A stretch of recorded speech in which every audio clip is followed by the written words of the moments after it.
Because we live, bitches! Coming soon to this theater.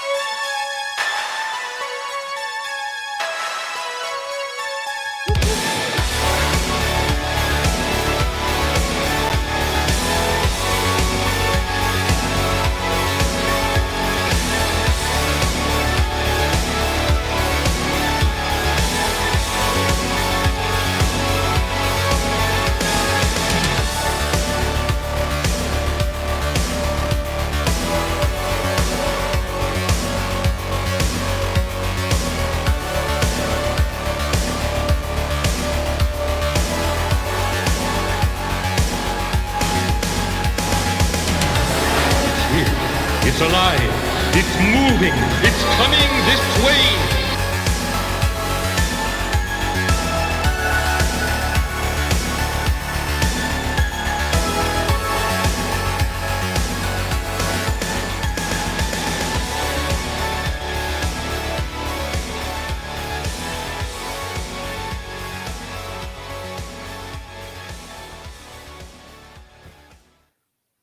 What's up, boy? Right out the gate, I'm like just tripping over my own tongue. Mouthful of marvels. What is up, everybody? Welcome to this. It's the March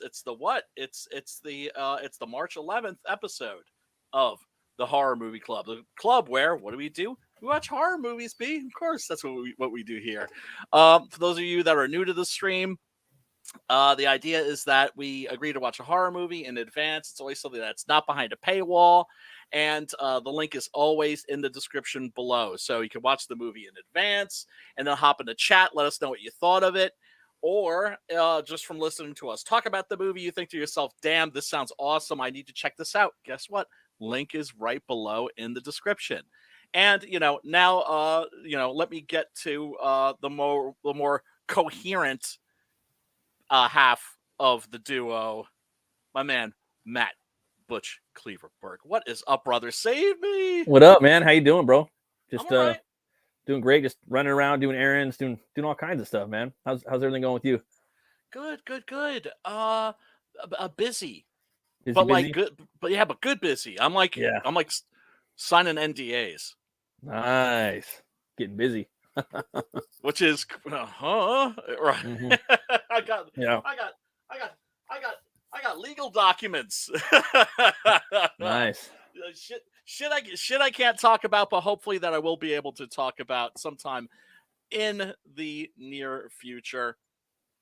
Otherwise I just been, busy, just working on stuff and feeling positive, which is always kind of like a tenuous state for me, because as soon as I start feeling like real positive and like, hell yeah, I think things are going my way, I'm always like looking for that freight train.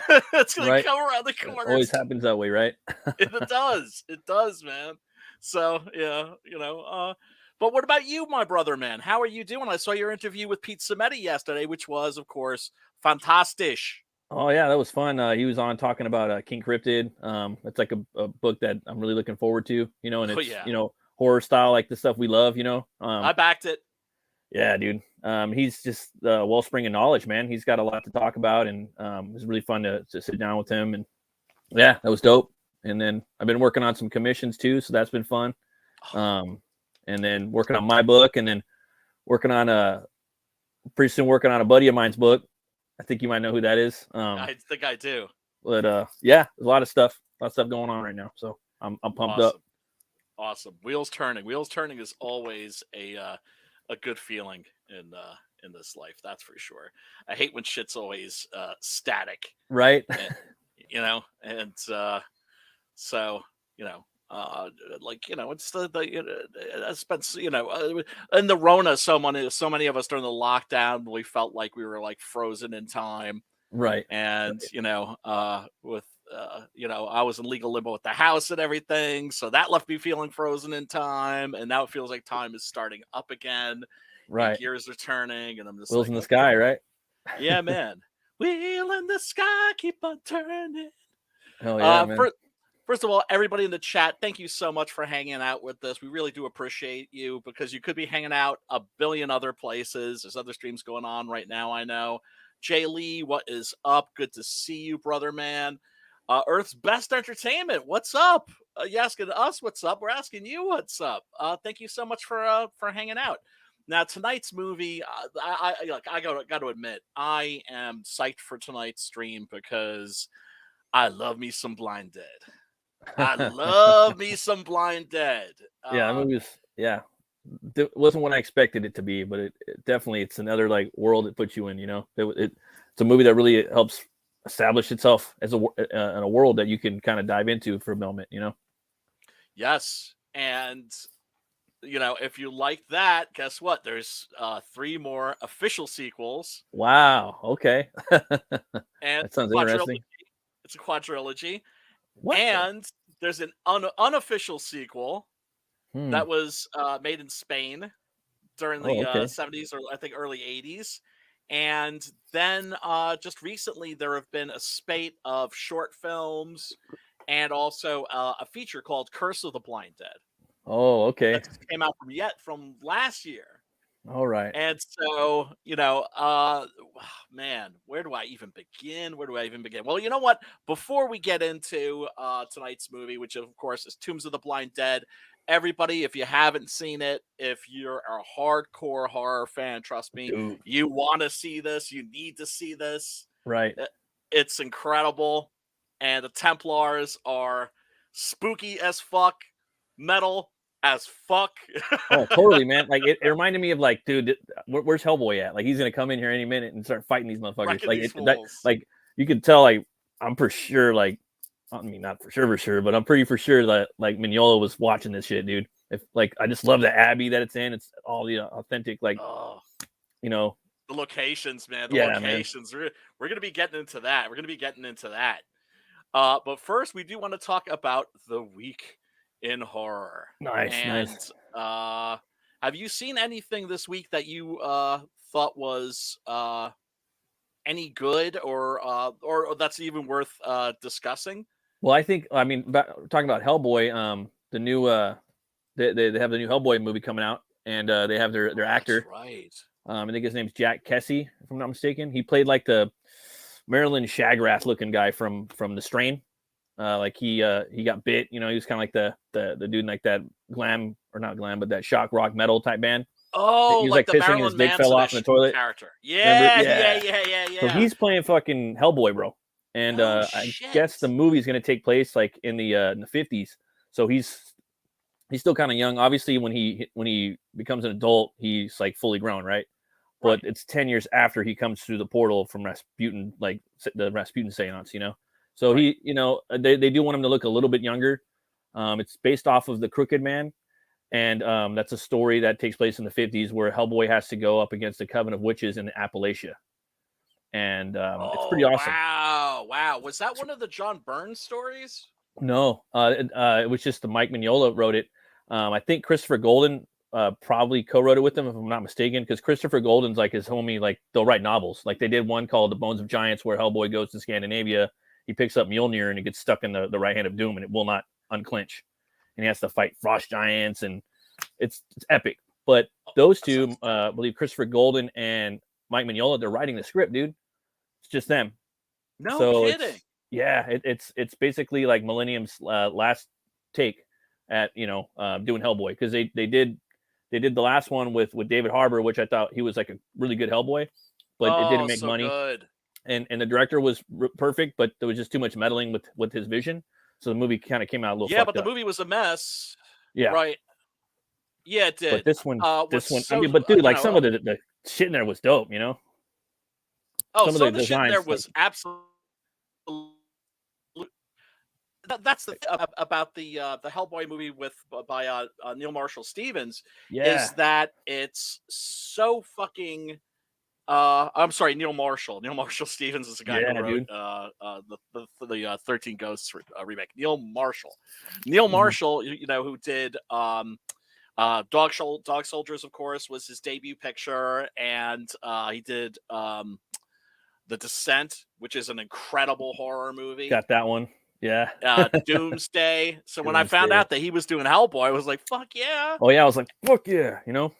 And then what we got was just all over we the got? place because evidently the producer was actively fucking with him while he Yeah. was making the movie. Yeah, And that's bad. why parts of it, like the CGI is all like Weird, either all over the place. awesome, right? It's like either really good or like cringe, Like the from scene like with the Baba late Yaga. 90s.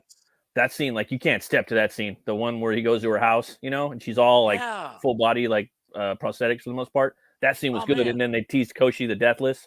That was a really good story later on. And, you know, and he's like that Russian dude, you know, about I don't know if you know about the legend about him. Yeah. He was going to be the next villain. So I think like it might have been, but anyways, it could have been something better after that. But now they're going to do a new crack at this one. And it's from one of the directors of the Crank franchise, Brian Tyler, I think, or Brian, I forgot his last name. I'm sorry. Brian Tyler's a composer, but it's Brian something. And he also did Gamer, and he also co-directed Ghost Rider: Spirits of Vengeance, or which I enjoyed. I enjoyed that movie too. I enjoyed it actually more than the first one. And his movies are shoestring budget movies, and they're entertaining. So hopefully he could do this with, you know, we're always talking about that, like making an entertaining movie on a shoestring budget, you know. So right, which to me is a good idea for the Hellboy franchise because you don't need a $100-200 million spectacle. nah. You could do a mid-range picture, which is Right. kind of what the last one was, except of course it was just so uneven. And they picked the wrong story. They should have picked this story. Because again, this is right after he's essentially like 10 years old in this movie, but he's a full grown man, you know, like, cause it's 10 years, it's 50s. He came out in like 44. He was born that time, you know, so he's like 15 years old, 14 years old in this movie, but he's going to be a man, I guess. Right. Because how does Hellboy age? Right. We know that he's immortal, but how quickly does he mature? Yeah. And he does, he does like, he is a boy, like an older boy at some points when there's like the pancakes, when he's eating the pancakes, you know, like you see him in that. So he does age a little bit. So, you know, I can see like, that's probably like the most picture right there of Homeboy, like where actually, I could draw like some horns on him, and with contouring and makeup, there's so much you could do. Like you could turn him into Hellboy. Right. You know because in The Strain, he wasn't meant to be like some skinny little Marilyn Manson guy. He was supposed to be like, what's his face from Typo Negative? Yeah. Yeah. Why am I blanking on his Peter Steele? Peter Steele, yeah, right. Shagrath, or like even Demi Borgir, like that a little bit. Right, he's more like Manson, I guess. Right. Well, I mean, the guy's got the jawline for sure. He's 6'2". He's 6'2". That's pretty big, you know. Yeah, big enough. Biscuit eating boy. Yeah. Give him, you know, and there's still like room for, you know, they could give him the feet, do something with the feet. They still haven't done that yet. They still give him boots. Yeah, like every movie. Legs. The little chicken legs. They can give him the chicken legs. Right. Like there's always room for improvement. Like they can never nail down those fucking chicken legs. There's one scene in the first movie that Guillermo did in the background where it's blurred out, where you can see his little chicken legs, but it's out of focus. But they're there, you know. But I'm mad. I'm mad hyped for this movie, dude. I am cautiously optimistic. You know, we'll see for sure. You know, I'm just glad that cool. It's gonna be rated R. Oh, nice. More info. I gotta start stocking this production again. That's how I because I watched Blade 2, right? And that's how I learned about who Guillermo del Toro was. Back then, when Blade 2 came out, they had message boards. So they had a movie message board for Hellboy. I had no idea what it was, and I found out about that. Guillermo del Toro would go on there and talk to people. You know what I mean? Yeah. And it was really cool. And that's how I found out about Pan's Labyrinth, Devil's Backbone, Kronos. I went out and bought all those fucking movies, and it was just like, wow, this is dope, you know? Yeah. So, I still remember seeing his first movie, Kronos, in the theater when it came out. Oh, really?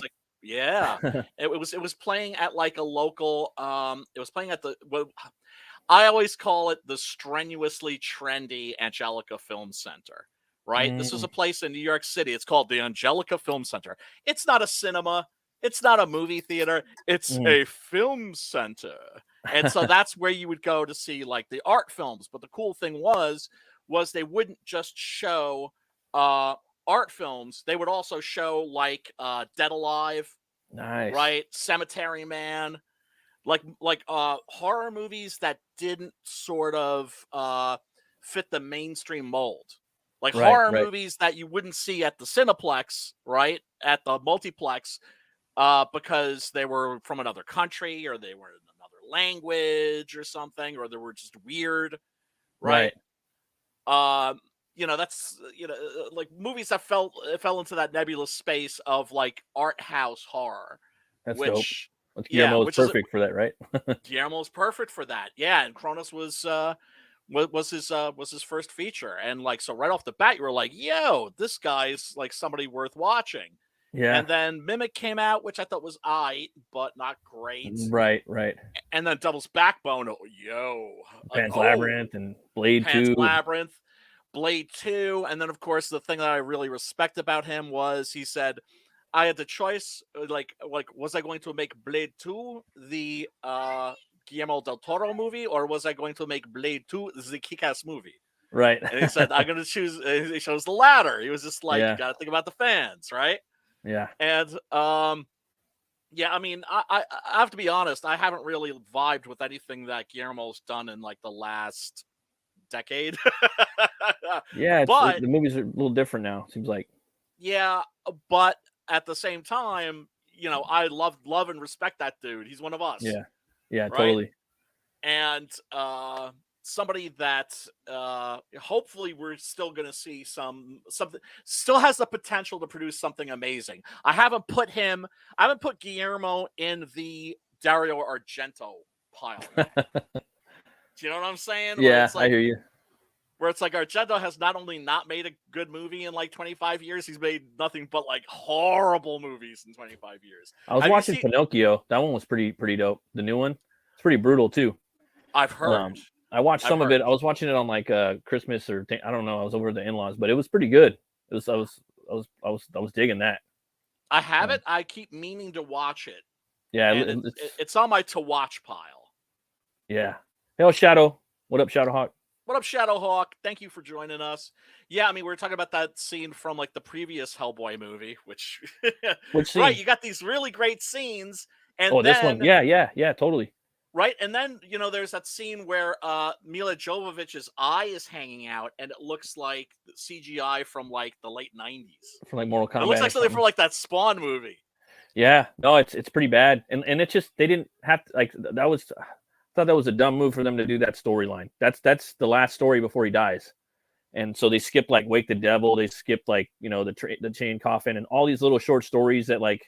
That they could have done, you know what I mean? There's Conqueror Worm, no Bruce Campbell, like or Thomas Hayden Church, like they did everything at the end, with this now, it's like a total reboot. Like you could go watch, theoretically the first Guillermo movie, and then boom, you could or actually no, you can't even do that. Never mind. No, yeah. I mean, look, I really like the first Hellboy a lot. Yeah, me too. Hellboy 2, I remember going to see that in the cinema and being underwhelmed. And then I saw it when it came out on Blu-ray, and I was like, dude, what the hell's wrong with you? It's a sick-ass movie, but it's like, awesome. Yeah, it's dope as fuck, but it's still like missing the Hellboy like scariness like to it, you know what I mean? Like it's not like, I don't know, like it's Hellboy should be terrifying, and it should be, the first movie almost kind of it was getting there, but I don't even think the first movie got there all the way, but it needs to be fucking scary, dude. And have beat 'em up monster bashes and that's why I was hoping for like Neil Marshall, right? Yeah, that's the scene right here did it, sort of. I mean, and then there's like scenes in the first movie where he's going to get Samael in the beginning. That was pretty dope, and he's hunting him in the it was some of the stuff, and some of the stuff with the Cronin. That was pretty cool. And all the creatures of the night. Oh, that was dope. Like the troll market, the witches and everything. It was like that shit was dope. Yeah, but with the problem with the Guillermo movies, as much as I love them, is they're more X-Men than they are horror. I see what you're saying. But I mean, like Hellboy 2, I always describe that as a monster lover's pizza with extra monster. Yeah, totally. Like the troll market. Yeah, that seems dope when he fights that big wink troll, and then you got like fucking Elric running or Kane. Razor Fist was saying that's going to be the closest thing to Elric, but for me it was like that's kind of he's also kind of like whatchamacallit, a little bit like Kane, a little bit from Soul Reaver or Blood Omen, right? With the white hair and everything. I'd love to see a Legacy of Kane movie. That'd be dope, dog. That would be pretty badass. What up, J Dollar Dog? And Shadowhawk, of course. I was very disappointed in the last Hellboy. We all were.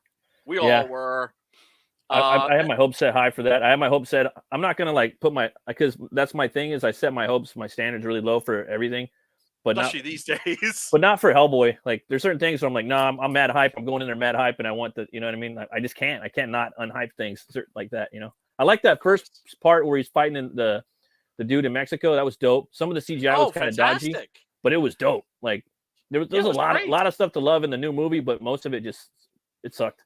And I think he was perfect as Hellboy. David Harbour was perfectly cast. That's intimidating. Yeah. And also just kind of like more dour and tired. Yeah. Right? Yeah. Like Mike Mignola always said that Hellboy's based on his father. Right. Because his father was, I think, like a carpenter or something like that, like a working man. The guy worked with his hands and would come home with like these horrible injuries and be like, yeah, whatever. And just like shake that shit off. And like, he says that Hellboy's absolutely based on his father. That's dope. I remember hearing that. Yeah. And Perlman, like he looked just like him, like exactly like him, pretty much. But he Harbour is more scary. Like he's scarier. He's more intimidating. Too. More intimidating. The makeup is very different. Yeah, very the makeup dark. is way more fucking metal for sure. Like he looks like way Danzig walking around, or just a metalhead, you know. Like with the hair. And I like the design. I remember seeing him with where he had the long hair. The first promo shot, I was like, that fool looks dope. He looks like it's perfect. No, it was boner. Looks better than the fucking man bun. And like after that, so like if I ever drew Hellboy, like I would always draw him like this, like Harbour's Hellboy. Yeah, so. and I kind of, I mean, part of me wishes they would bring him back. At the same time, they have to hit the reboot button. And they know that. And they got to hit reboot, and it's their last chance, dude. It is. You have to. Sometimes you just got to scrap everything so people know, like, you know what I mean? Like, that it's new, and you can't identify that, you know? So what I don't understand is why do they keep doing Hellboy features when they could do, like, a series? Because nowadays, that's a character that would fit perfectly into a series format. Yeah, it would, like, because you just get one graphic novel for the series, and then you put like, and a lot of the stuff, like Wake the Devil, boom, that's season 2. Season 3 is Conqueror Worm, and then you spend like your budget on like one big set and one big monster, you know, and not too much, but I mean it would be kind of expensive, I think, you know, but maybe not, I don't know. There isn't too much, but in Hellboy. But I think it probably could be a series. It's just some of the monsters are kind of probably expensive, you know? Yeah, I mean, then again, you look at the kind of crap that they're just like throwing money at these days, and you just that's like, true. Oh yeah, there's money out there, and like it would go good as a TV show. I think I agree with that. I could totally see that. Monster of the Week too. You know, you have this overarching like main thing, and then a couple, you know, here and there. It just sucks that you can't do done in ones anymore. Everything has to have an arc. Do you know what I'm saying? Is what I'm saying? Yeah, it's like the thing that sucked about old TV series was the fact that they couldn't have continuity, right? Because the whole idea was that you would just jump into an episode wherever and you wouldn't be lost. And now it's kind of like the opposite, where if you came in the middle, you know, you're not going to understand what the characters are, why they're doing what they're doing. Really quick, wanted to mention, let's see here, Jenny Ortega, who was in the Wednesday series. Have you watched that? No, I haven't watched it, man. No, I was. You seen it? Yeah, I turned it off after like 2.5 episodes. My problem with it, because at first I was psyched because I know they were doing bringing Luis Guzman in as Gomez, and Guzman's a funky looking mofo, and he looks exactly like the character in the original Gomez in the original comic strips, right?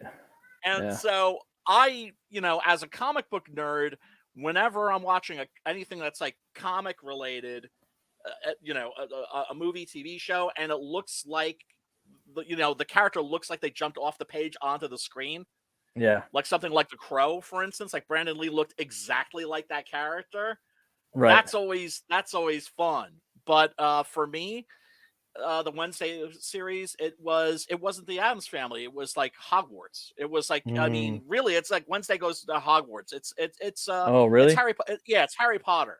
So she goes to like a dark school, like a kind of like a gothy school, or like a dark. Not even like a gothy school, like a school like full of like monsters. Oh wow, that's kind of So, yeah. so there's kinda... like, there's like cat people, and there's like werewolves, and there's gorgons, and there's sirens and shit like that. And I was kind of like, yeah. I mean, not that I thought it was offensively bad or anything like that. I just lost interest in it because I'm like, this isn't the Addams Family. Fucking Monster High. But yeah, but that's what I was thinking that too. But even more so, fucking Harry Potter. And Harry I'm thinking, Potter, oh yeah, well, Monster High. But actually, no, it's Harry Potter, just a little darker, right? Not even, huh? Wow, not even. That's pretty Yeah, weak. because it's Tim Burton, and Tim Burton might be a little Mick Gothic, but he's not going to get like really fucking spooky. He's not going to get really menacing. Closest he got to that was Sleepy Hollow, right? Sleepy Hollow. Yeah, which is a pretty good movie. But I just wanted to mention really quick. I guess Mr. Citing some Giallo, huh? Yeah, because I was gonna say, I'm always impressed when I see like younger people, especially like younger people and celebrities that actually kind of like are a little based, like, or kind of like know like a little bit about horror. And here she says, I really don't know that this works as a double feature, but I've been talking about that film, Deep Red, which is a 70s slasher, mass killer. You don't know who it is. Epic deaths, disco music playing during the deaths. Actually, it's prog rock, honey, but we'll forgive you for saying that. I think it's just a good time and beautifully shot. So, hey, cheers to her for that. The one movie I do want to mention that I checked out this week is let's see here. That's like the fifth Scream movie or sixth one, huh? I lost count. It's the sixth one, I guess. Yeah. I saw the first two, and I thought the first one was really good. Yeah, the first one was pretty good. The best, right? I guess I haven't seen them all, so I can't. I've seen like a few of them, maybe like 3 of them or something like that. But it just seems like they're all just rehashes the first one, right? So it's just like, yeah, just watch the first one. Yeah. This is real quick. Just wanted to show this since we are going to be talking about the Templars, and we are going to be talking about Tombs of the Blind Dead. I got to check out. This is on Tubi. Wait a second, that's right. Now to close that. Everybody, forgive my boomerishness for a moment. And yeah, I like the whole tumor like take, man. That was Templar take on the Tombs movie. What was it? The Nun. They didn't do what this movie did, but they kind of did that a little bit. Right. So this is Curse of the Blind Dead. This is like the new Templars movie. Same team or what? I would say that if you're a fan, it's worth watching. But go into it expecting kind of like a home movie. Okay. Don't go in expecting something really spectacular, but as you can see, the Templars look dope. Yeah, they look pretty scary. And the way they're lit is really great. Yeah. That's a great shot right there. And that is the best of the Templars that they have, so he gets like the most screen time. There's a Italian movie star actually that's in that, Fabio Testi, that's just in there and just plays like a goon, plays like a butcher, a guy that's like chopping up bodies for the Templars to feast on. That's the other thing too that deviates a little bit is in the Armando de Osorio movies. They're very clearly vampires. Right. Whereas in Curse of the Blind Dead, they're like going for people's guts. Yeah, they got a little hungry, huh? They tasted that blood. They need some. Oh shit, we got Edwin and Sim in the chat. Hey, brothers. Sim, what up, Edwin? Yeah, what up, fellas? Everybody, by the way, be a winner, not a wiener. Go back, Tales from the Natverse 2 that has just launched. I've already backed it, and it's gonna be that's gonna be incredible. And I've gotten a little peek at it, a little private peek, and I can tell you it's gonna blow your socks off.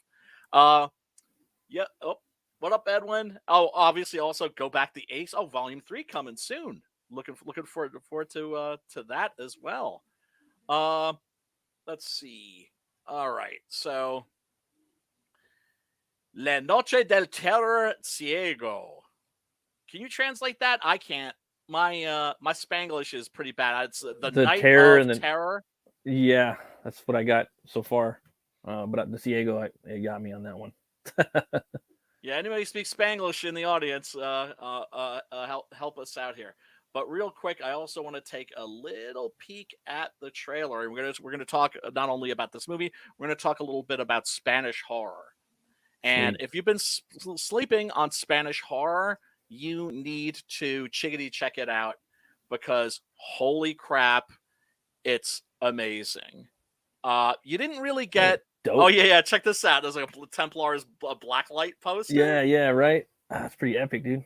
Yeah, because you know me, I always gotta go in and do searches for like old movie posters and shit. And oh my god, I found so much cool shit on Etsy of all places. How'd you like to have that hanging out in your living room? Pretty dope. Like, yeah, I don't know if I'd want to like raise my kids around that. Right. Just keep it in the closet. Have like a little like a shrine to the. I mean, I'd be cool with the Butch Cleaver bust like that. Yeah, man. I like that. Really cool. I like how they got the hair in there. That's pretty sick. Yeah, is that great? Yeah, and in the movie too, you know. This has the hair on it too. Yeah, it's like whoa, hey. And they have like their own style too, like the way the skeletons look in the movie. It's pretty cool. Yeah, well, the director Armando de Osorio actually made them himself. He was one of those cats like Mario Bava, who was also like a genius when it came to special effects. That's cool. And check that out. That's kind of dope too. There's a skull and the DVDs for scale.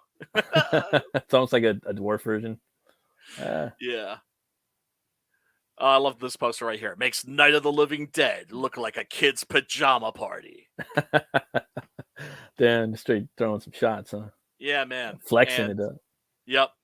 Positively the most horrifying film ever made. Mark of the Devil. Yeah, so this is like a double feature with Mark of the Devil, which is like a German like witch hunter movie. That was sweet. That was like a little bit of a genre. That's a cool one right there.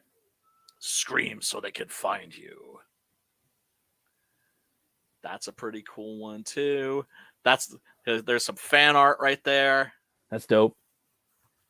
And this is not the poster for tonight's movie. This is a poster for one of the sequels, which is called The Ghost Galleon. And there's an old VHS.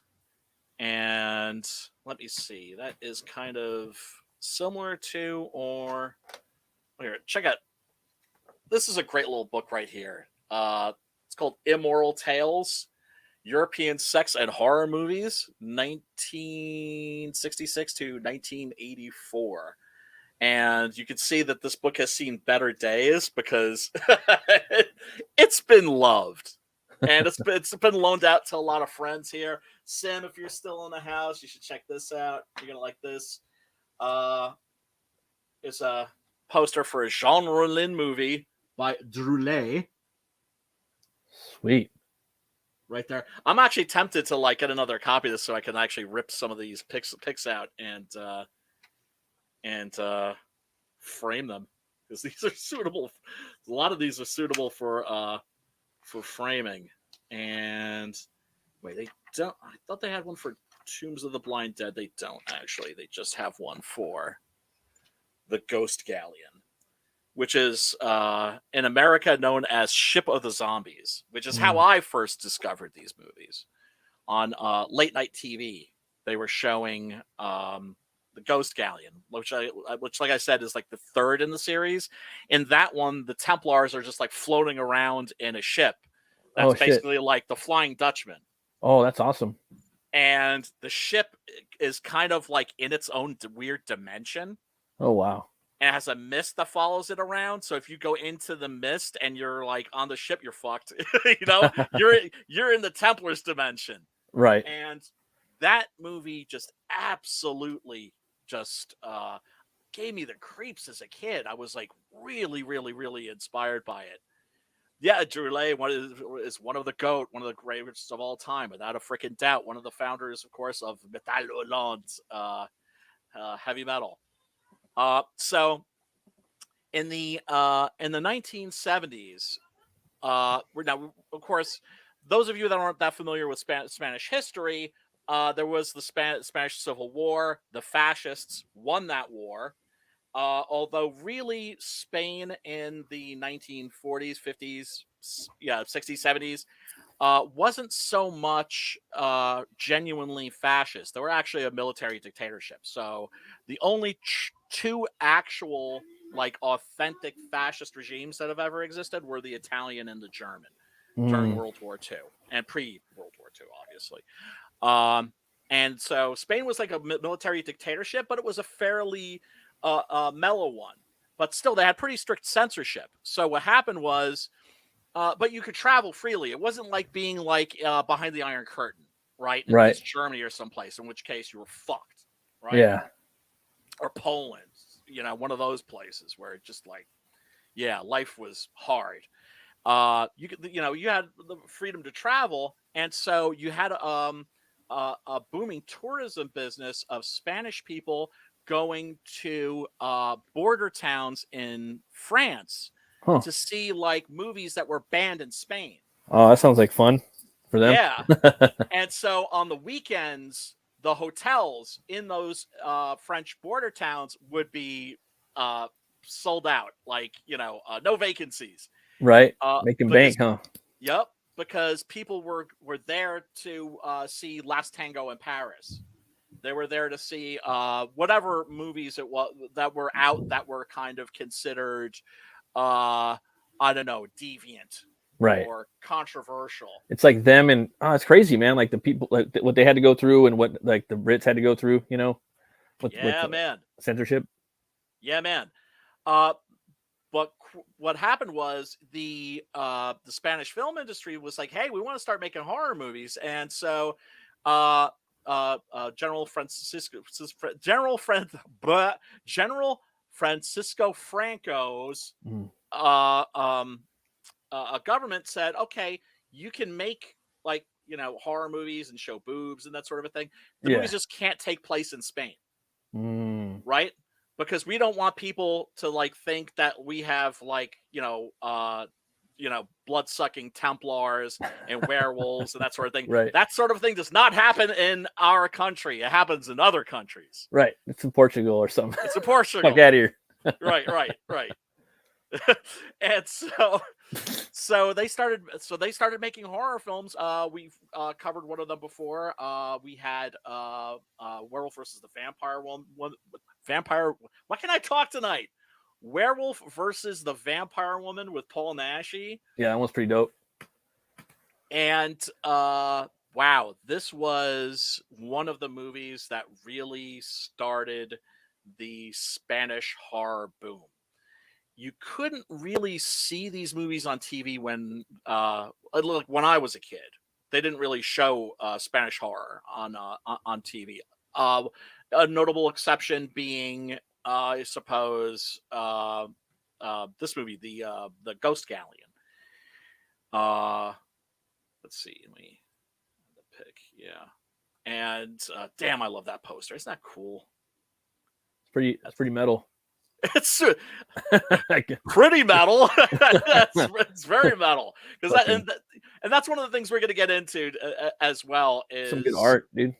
All of the right? You could tell. You know what's weird about them? Like some of them, like most of them, you don't even know they're Templars, dude.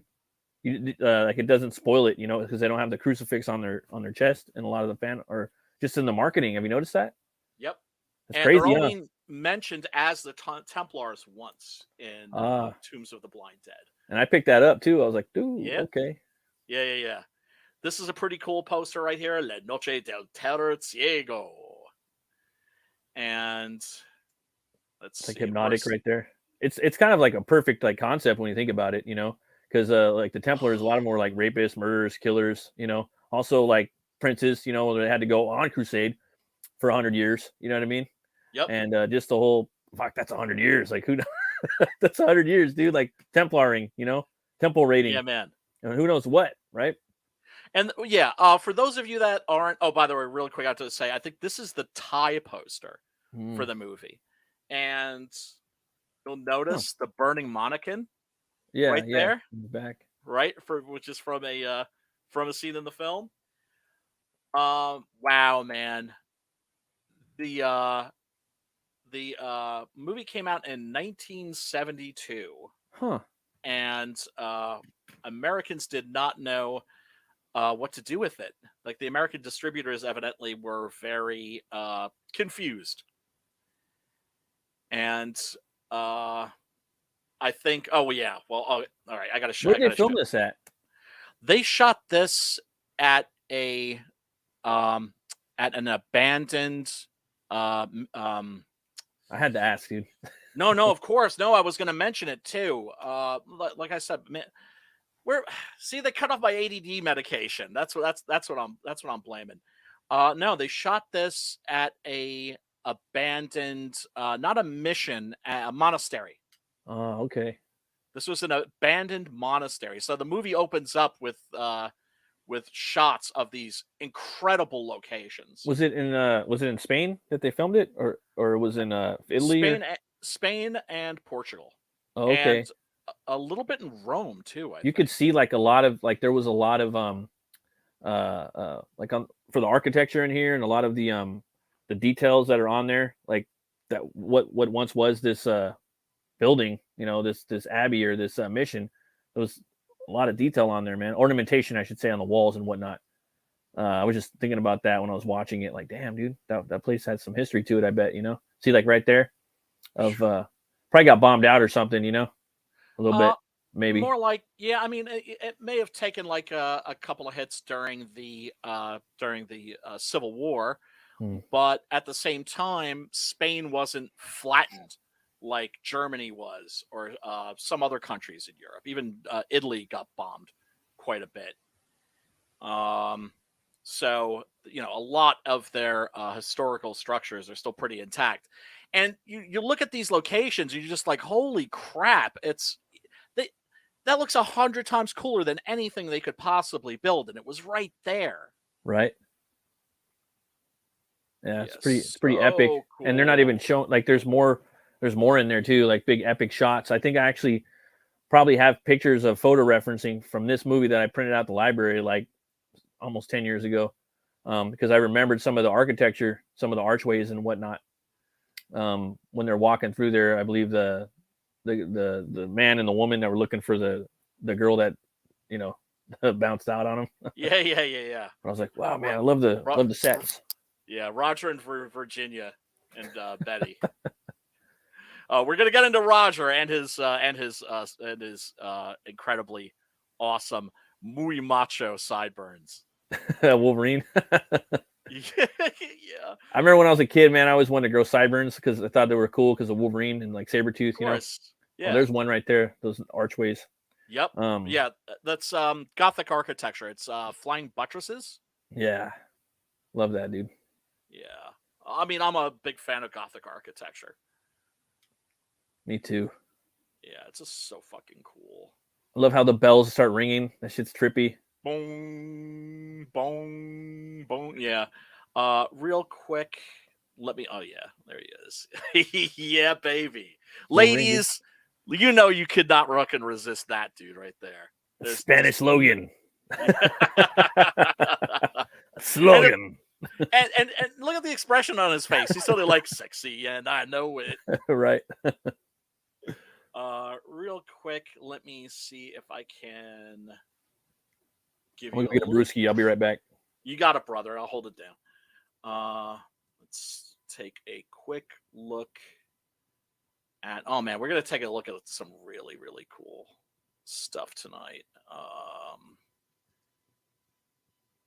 Yeah, here's a. Oh man, oh yeah, the alternate Revenge from Planet Ape. We're gonna we're gonna talk about that. That's really kind of kooky. But here's just a little quick peek. This isn't the trailer, but it's a little bit of a. This is the theme because you gotta.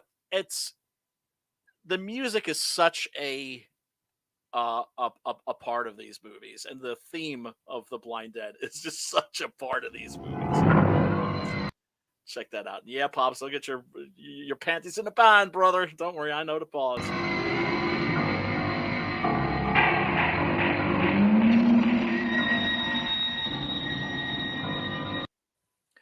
I can't remember the name of the composer, but yeah, I'm pretty sure he's the same guy that did the soundtracks for most of the Paul Naschy films, specifically Werewolf and the versus the Vampire Woman. In fact, there are certain musical stings in this. Stings meaning like short little bursts of music for jump scares, that kind of a thing, or just for atmosphere. Quite a bit of the music in this was reused in a bunch of other Spanish horror films.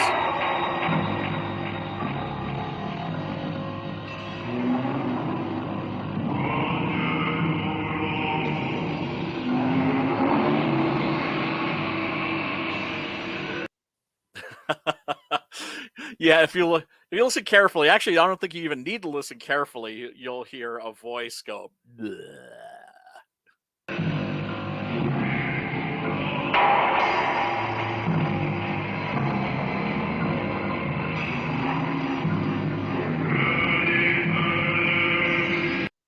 Damn, the Templars are spooky. Spooky! So, let's see. When the film opens up, of course, we get, a beautiful shot of, actually, multiple beautiful shots. What you drinking there? What you drinking there, son? Drinking some of the Ukrainian Avorsky.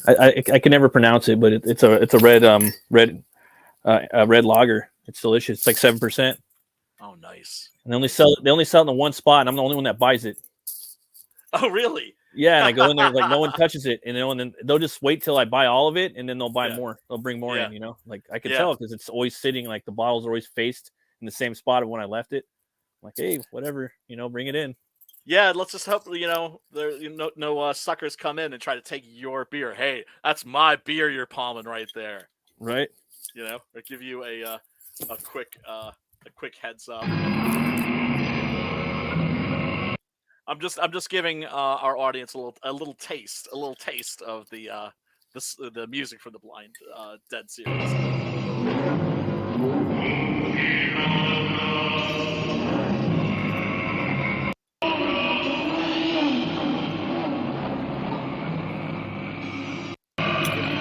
Yeah, there's some cool fan art in here too, and also I think this is actually taken from one of Osorio's paintings. Osorio started out as a painter, and one of the things that you'll notice watching this movie is that he loves to put his actors in frames. Like, we'll get into the plot and everything, but I just wanted to show you, like, for instance, right there. Yeah, it's framed up, huh? Yep. Right there. Mm. Oh, yeah. Oh, God. What a... Honey, really? It's just like, of all the places you picked to... Sitting there having smoke. Oh, right? God.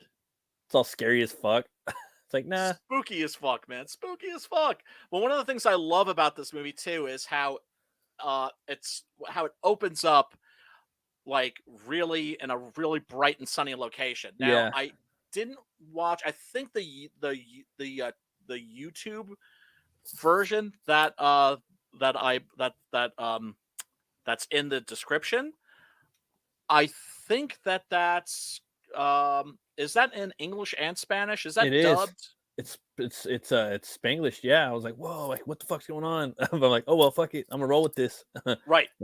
Yeah, that's like the new version. That's to say, that's the version that I think came out on Arrow's Blu-ray.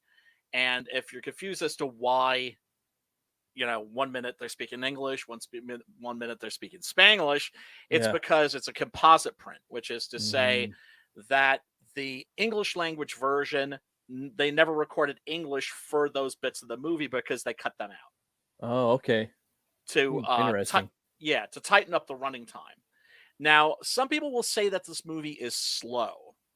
I would say that it's measured.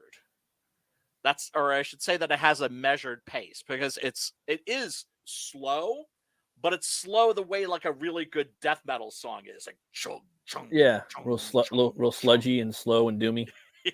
Yeah. But when it opens up, locomotive, like start like building up. You know what I mean? Absolutely. Turn on the engines. And the contrast is just great because it opens up and we are in Portugal, the land of fun and sun. And oh my God, it's one of the things I love about the Spanish horror movies too. The chicks are fucking hot. I heard that place is like you can get some pretty good property over there right now. That's actually one of the places I was like, damn, maybe when I retire, if I ever do, I was thinking there. And then also France, dude. They have a real big, obviously a big like comic book, industry over there, which is one of my neighbors. One of my neighbors just recently sold her house and moved to Portugal. Crazy. Yeah, I mean, I haven't been giving, where I'm going to move too much thought. At one point, I was thinking like maybe like a half an hour outside Pittsburgh, but now like Ohio, right on the border, just got nuked. Yeah, basically. So basically, yeah. Moving out of the country doesn't sound like a bad idea right now, since I don't think. I want to live like by the water, Yeah, man. Well, I mean that's the thing too. It's like the water gets contaminated; it goes everywhere. Yeah, but I mean, by the ocean might be kind of dope, though. You know what I mean? Like somewhere in Spain or France or Portugal, by the like a nice ocean town like this. Oh yeah. Maybe where people take naps, siestas, and you go buy your local bread and you go see the baker. And the town's old, like 1,000, 2,000-year-old town. You know what I mean? Yeah. You just go talk to everybody and stuff like that. I would just love to just live someplace that's just chill. Someplace that's beautiful and that is a chill.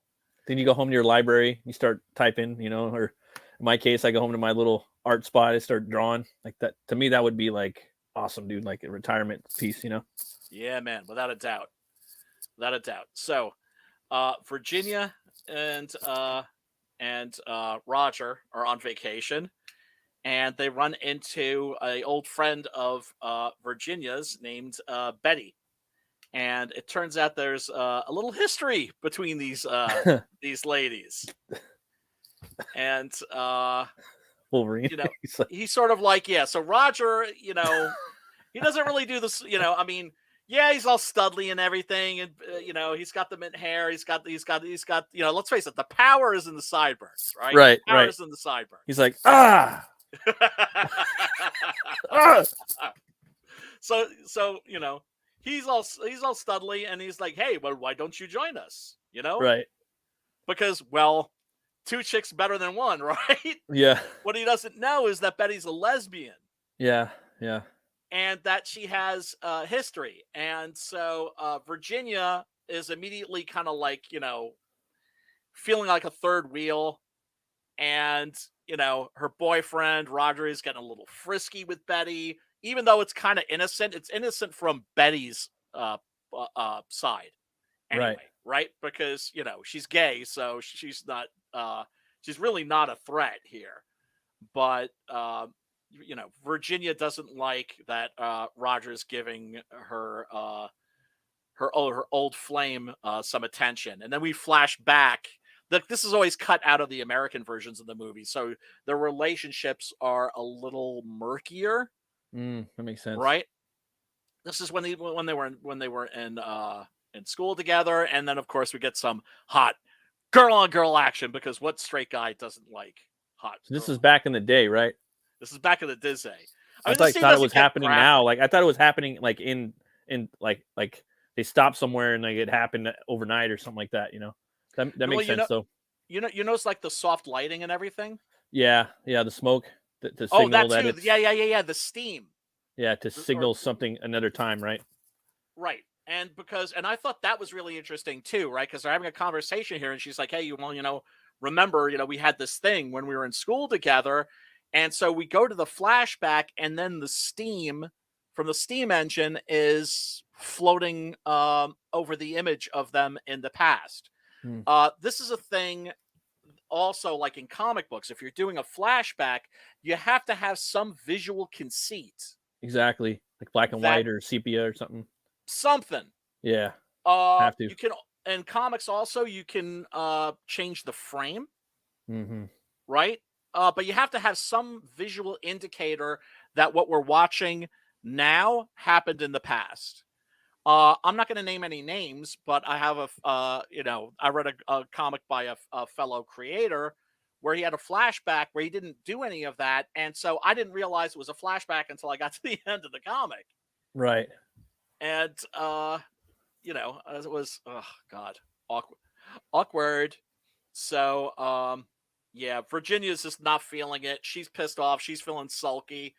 And she looks out the window and sees a spooky old monastery, a spooky old abandoned monastery. She's like, well, fuck, I got to go there. And so she jumps off. She jumps off the, well, she's being petulant. Roger, yeah, we know you're a super stud, but you're being a little bit of a fucking dick. He like knew someone was up too. He was kind of dogging him like, hey, what something's up with you two? Yes. There's like one little scene where he's like, what the fuck? Well, look, I mean, here, come on. I got to get back to this shot of him right here. He's sexy, but he's not smart. Do you know what I'm saying? He's a himbo is what he is. He's a himbo. Himbo. Oh, sorry. I got to do it again. Ladies. Okay. All right. I promise. That's enough. That's enough, Roger. Himbo. Right. Oh, man. And here's a moment, right, where those two.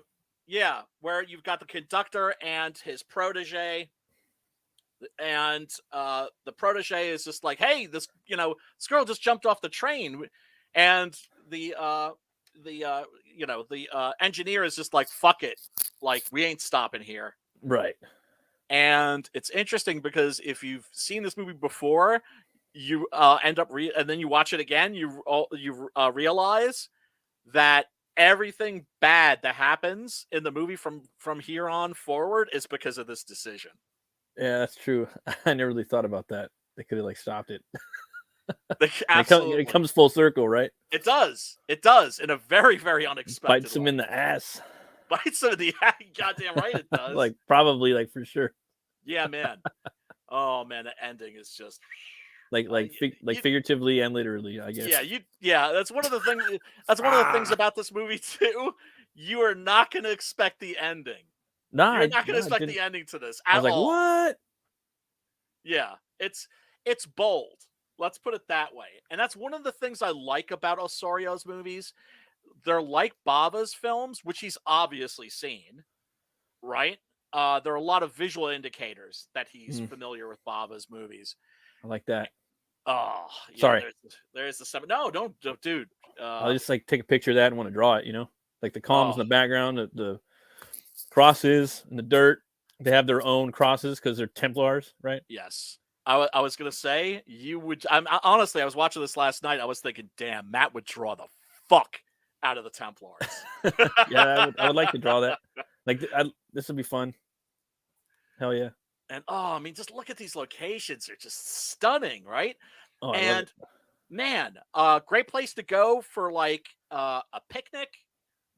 But you want a barbecue, but do you want to be chilling there overnight? Fuck that. Play a show there. That'd be pretty dope. Oh, dude, that would be metal as hell. Well, one of the shows that I wished I had been. A couple taco trucks on the side. Boom. Oh yeah, man. Couple kegs. Yeah, baby. Fuck around. Yeah, man. I remember like one of my favorite bands, one of my favorite German goth metal bands, the Dreadful Shadows, played a show at a castle. Dude, In Flames did it for 2 years. In Flames, it was called the Borgum Briner. They would get this castle in fucking Scandinavia that was out on an island. Then they would bring in like one band, and then they would bring in all these like craft food trucks, and they would be in the courtyard in the middle. It was just a square like fucking castle, right? And so they did that for like 2 or 3 years, and now they do it every August. They'll pick somewhere for like 2 days. Now they picked a quarry, where it's just like inside this fucking big quarry in Scandinavia. Like they just do different shit, you know, where it's their people fly there. It's always in August though. I'm gonna do it one day because I'm a stan. Oh, dude, fucking open air is still something I've never done. Yeah, my wife's down to go to that too. I'm like, hey, we got to go to Vakken one day before we die, you know. And she's not real big on metal, but she's cool with it. She likes some of it, but it's just like one of those experiences. Like it's basically like, you know, you're gonna go to Middle Earth kind of type shit, right? Right, and what's so cool is that, you know, it's in Germany, which is to say Central Europe, right? Which is a perfect place because then you got people coming from all over. Yeah. And it's like a big United Nations of metal, which is a cool thing. That's like one hippie-ish thing about me. I believe that the solution to world peace is through art and appreciation of it makes sense. I mean, it sounds kind of hippie, but I mean, it kind of makes sense, bro. Like people could like, you know, they could express themselves through art and take the stress out and create something. You know what I mean? Stop fucking around and getting all mad and stressed out about other bullshit. You can get like a pencil and a paper, or you get some dirt and a fucking piece of cardboard and create something. You know what I mean? Hell yeah. And give it to the world. It doesn't take much, right? Yeah. That, and also just the international nature of certain genres. Yeah. Right? Yeah. It's you know, it's the same thing with horror. When I found out that like, oh, there's like Spanish horror movies. Well, what are those like? Right. There's horror movies. I'm digging like what you're showing me, man. I'm like so excited. Like for me, like I've seen a lot of like, you know, the 80s and 90s stuff and the early aughts stuff, you know, and like, well, what haven't I seen? You know, I definitely don't want to watch what's out now. And a lot of this stuff that I like comes from it's inspired by this stuff, you know. So I really dug this movie. I had a feeling you would. I had a feeling that you might. So it's obviously midnight, and the Templars are rising from their tombs, and Homegirls is like just like camping. She She's should got be on her phone, right? on. I was watching this. I was like, is she on her Is that a fucking phone? No. Did she travel through time? Because she brings out this big ass this like phone-esque radio. Like, what the fuck? Right. Yeah, if this were now, she'd be like texting or something. I'm in the middle of nowhere. I'm bored. She'd be making TikTok videos shaking her ass. She'd be twerking like in the fireplace. Like lighting her butt cheeks on fire. Yeah. And then the Templars fucking show up. Like, what the fuck? Oh my god. Yeah, you know, so she goes into the old monastery. She starts a fire. She strips. You get to see a little bit of her booty through the through the flames. Don't worry, I'm not going to show that. YouTube, don't strike us. And then she settles down. She also takes a sleeping pill, which turns out not to be the best idea of times. Yes, and the Templars begin to rise from their tombs. And let me.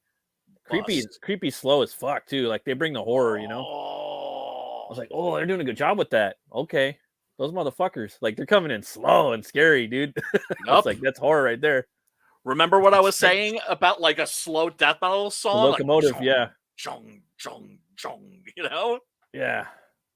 Yeah, just slowly starting up the train, you know what I mean? Yep. Oh, I love that shit. And here, let's check this out.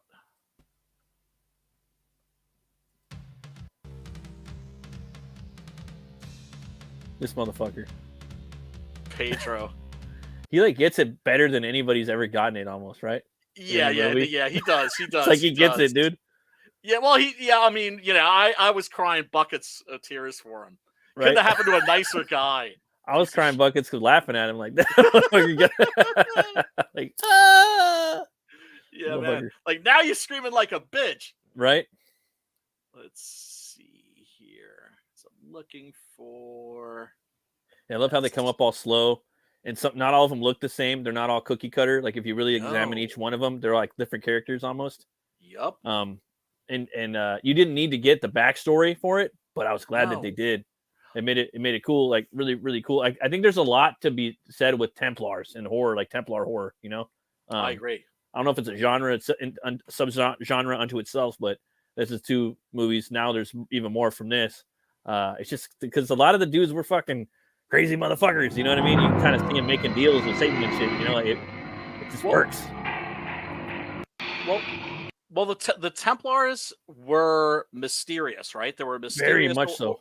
Order of Knights.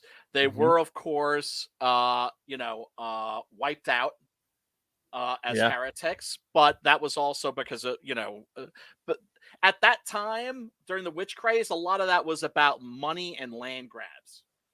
Yeah, and then once the wars were over there in the Middle East, I think the church was just like, all right, we don't need you guys. And then allegedly they bounced out. Like, there's different theories, right? Some say they came to America. Some say they went to Scotland.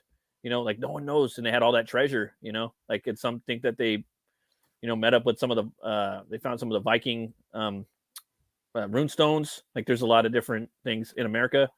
And buried treasure with at certain point. Dude, there's a lot of different stuff about those guys. Very interesting.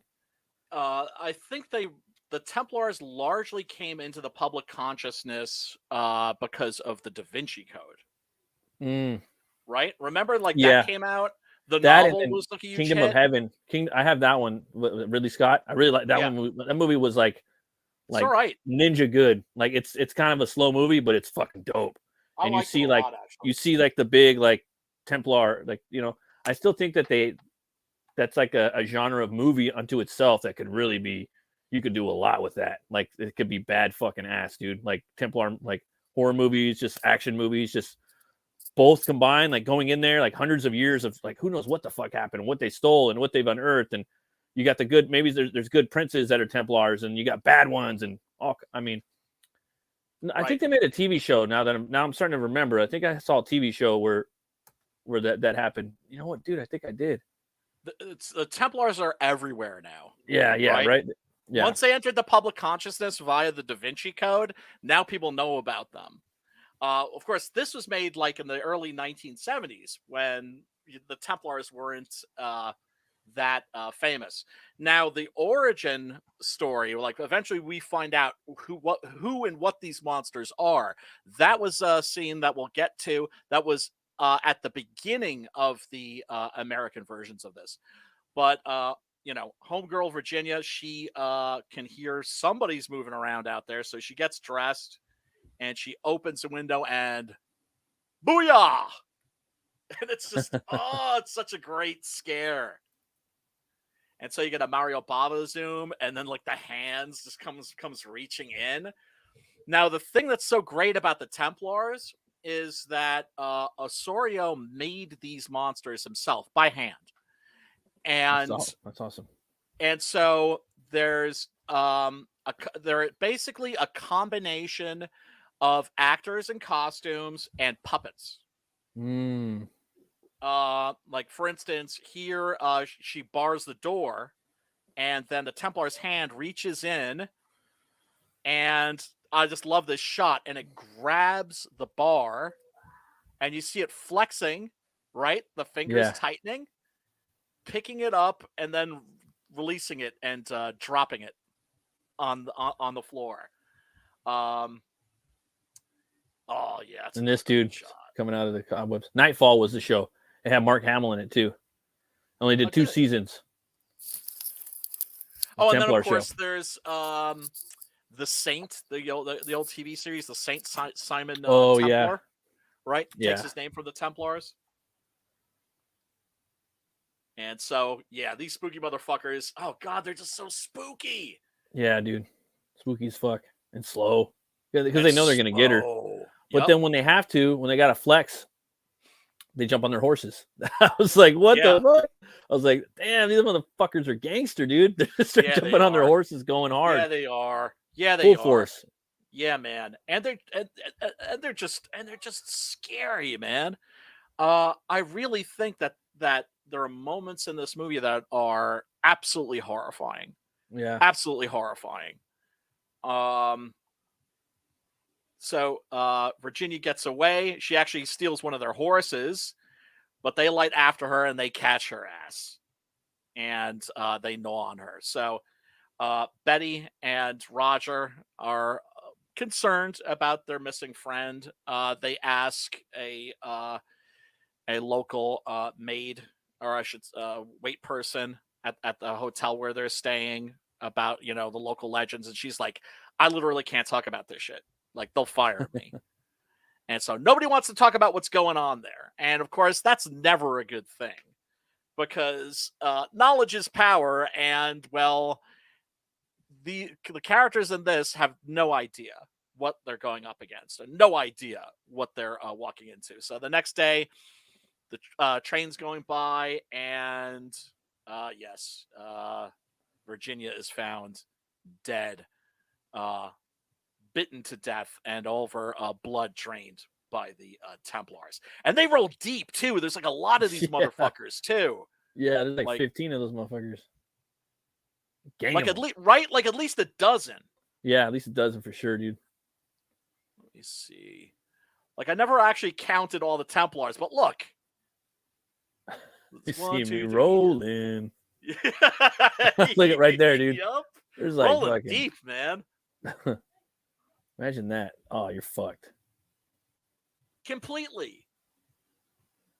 So they rent some horses from the hotel and go to the site. And where are the Templars? Well, they're back in their tombs, of course. And so they see that strange symbol and the Latin writing, and are having difficulty putting two and two together. Once again, that framing that I was... That's the shot I was talking about earlier in the show when the two were walking. Yeah. And you get to see all the archways. Oh, it's so cool.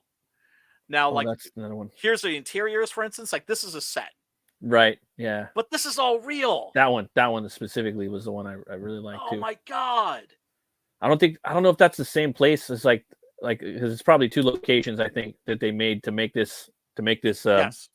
Right, which is cool. I like it when they do that, you know what I mean? That's how you make an original location, you know? Like they did that. They do a lot of movies, you know. Right. And that's the of course. And that's the nature of cinema. It's all illusion, right? Right. So you can have somebody that walks through a door that's in Rome, and then they're walking into a set that's in LA. Yeah. And oh God, this is one of the things I also love about this movie is the fact that even like the peripheral characters are interesting. Well, at least that's one word for them. Like George They're Lucas right here. Weirdos. Yeah, They're he was. fucking weirdos. And this guy in particular, the morgue attendant, this is such a great scene. I just love this, right? He sees them coming in and he's like, he's like it's like a ghoul. He's and getting all shit. hot. Dude, he's definitely doing something with the bodies at, late at night. That's all I'm saying. Yeah. So he's basically already getting off, like, in anticipation of the horror that these people are going to have at seeing their dead friend. He's like, and the cop's just like, yeah, get on with it. He's like, oh man, just wait for it. He's just let me enjoy the build up. And so he unveils the body. It's an old woman, not their friend, but he's like, okay, well, at least I got like a little bit of something. But he's like, now I got you, motherfuckers. Yeah, it's like, why did I take like all of these screenshots here? Because I want to emphasize how long this scene goes on for and how long he's just kind of hanging out. And unveils Virginia, and of course, she's seen better days. Now, Betty, it turns out, owns a workshop where she makes mannequins. Yeah, nothing creepy about that. Nothing creepy at all about this place. And you notice the Bava-esque lighting here? Right. Yeah, that red one. The flashing red light. It looks like something out of Blood and Black Lace. Yeah, totally. And I just love also, it's just like here the morgue attendant is like torturing a frog, right? Or at least tormenting it. And then he's just like, I like that scene right there. Yeah, right? It's really good. And this is when also you realize what the Templars are. They're vampires, but they're not the classic vampire. They are what you would call satanic vampires, what I call satanic vampires. But clearly it looks like, she comes back. This is not a thing in any of the sequels, by the way. This is the only movie in which this happens, where one of their victims comes back as a vampire. She could be like a boss, dude. She could be like a mini boss if you were to like take the lore and make a comic out of it or a movie or something. Oh, she survived. Oh man, I want to do something with it. I want to heal. I want to do something with Templars. You know that. So they find a old professor, and he's also a complete weirdo. Cool character, right? Yes. And so he has no interest in helping these people, but then Roger mentions the Templars. He's like, the Templars, and of course he can't help himself. He starts telling them about the legend of the Templars, and we get a flashback. Now, this is the scene that the movie opened with in the American version. And they're basically grabbing all of the virgins in the area and killing them and drinking their blood. Now, what's great about this scene is how sadistic it is. Right. Specifically, you really see the depths of their depravity and their evil. So they basically crucify this girl and take basically ride around on their horses and swipe at her with their swords, right? And just cover her in scores of wounds. And then move in and then just start sucking at like the scores of wounds all over her body and just drain the blood out of her. And their origin is always, see, that's another thing about these movies too. Their origin is always different. That's to say there's no real continuity. Oh, really? Yeah. In any of these films. There might be in the second one a little bit. Maybe. But in this version, like for instance, the way that they become blind is different in most of the movies. Usually, in some films, they're having in some of the sequels, their eyes are burnt out with torches. Here, they're pecked out by crows while their bodies are hanging. So they come back as vampires, but they don't have their eyes anymore. Right. But they can still hear, and so that's how they kind of track their prey. And so vampire Virginia comes back and goes after this poor girl. And luckily she manages to set her on fire. I thought this was a pretty neat effect too, this little optical illusion here. Looked pretty legit back then. Yes. And then, of course, we have the second sexy man of the movie, Pedro. And he's the son of the professor that they were just talking to. And so he's getting busy with his girlfriend, Nina, and Roger shows up. Pedro's a smuggler. And so he doesn't necessarily so he's a criminal, but he's like a low-level criminal. Right. And so the police suspect that he's actually the one that murdered Virginia, and because he's sort of in the area, and they think that, he probably killed her to keep people away so that people aren't going to be nosy and poke around in his business. So he agrees to go along to clear his name. And boy, things get really real, and Pedro ends up doing something to Betty that we can't talk about on YouTube. Now, tell me, does it, like, am I the only one who gets, like, I don't know, angry and spiteful at the fact that we have to, like, use baby talk and that we can't say certain words on YouTube?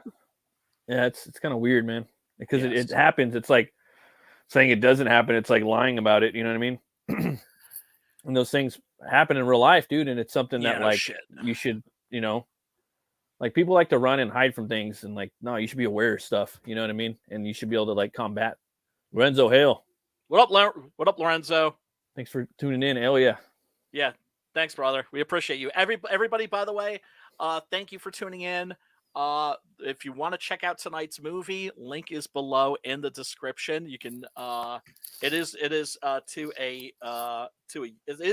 link to a YouTube video that is that has a beautiful pristine copy. Yeah, it does. I watched it.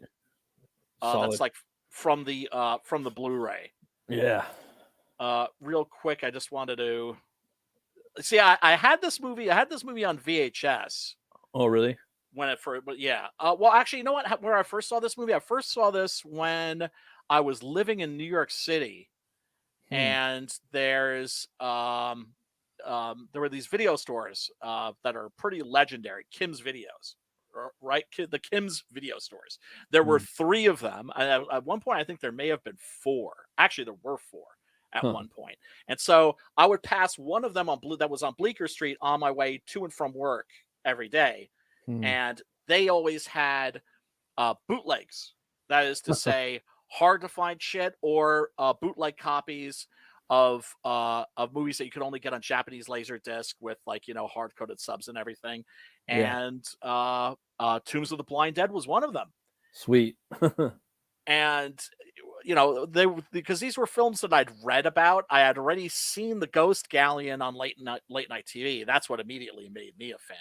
It made me want to see the rest of the movies in this series. I had the Anchor Bay VHS when that came out. That's in the hands of my friend Chris right now. Chris, if you're listening, much love to you, brother. I do still have my old Anchor Bay DVD though. Nice. That's a double feature actually with Tombs of the Blind Dead and Return of the Blind Dead. Sweet. Yeah, and little card there. That's a pretty cool poster. Tombs of the Blind Dead. Yeah.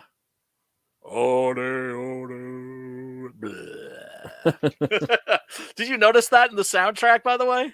A little bit, and especially the voice going. Yeah.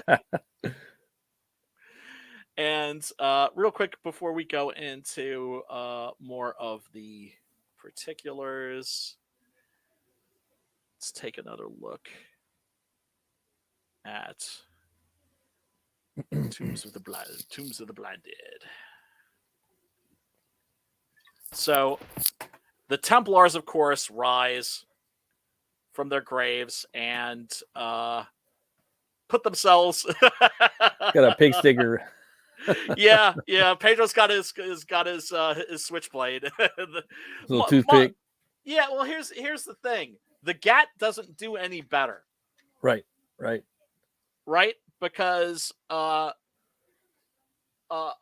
got the Gat, and it doesn't do much for him. I just love this shot of the skeletal hand coming out of its tomb and just grabbing him by the foot, and he goes down. And the strong bones right there. All over him, man.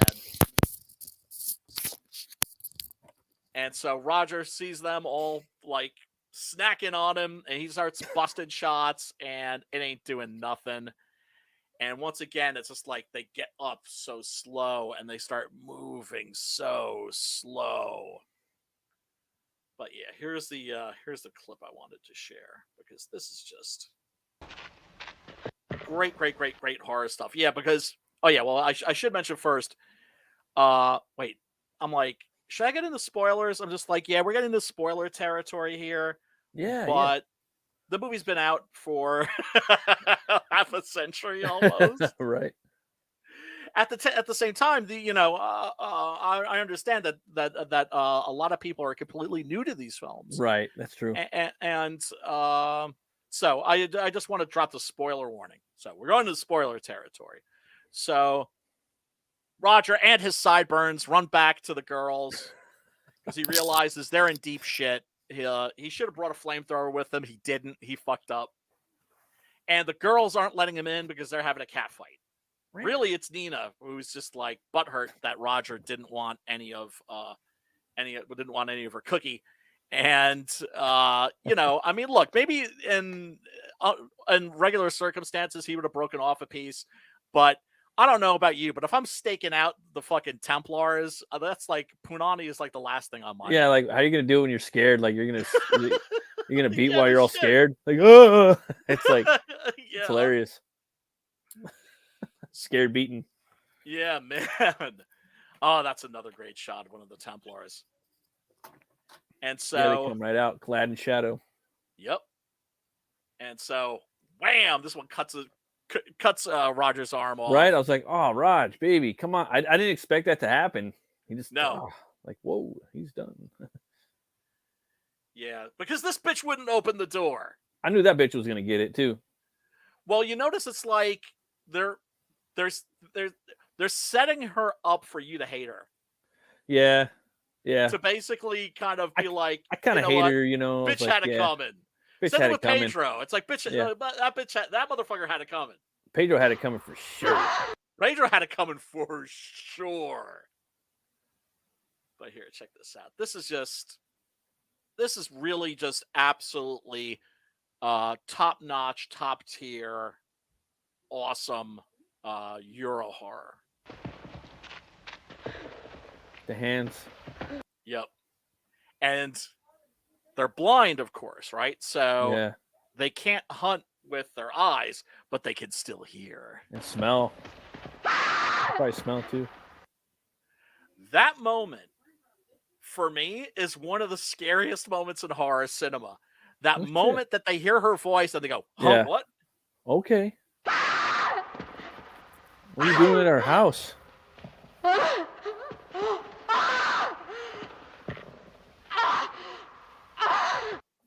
And of course, as we all know, the monster that comes after you slowly is always scarier than the monster that comes after you quickly.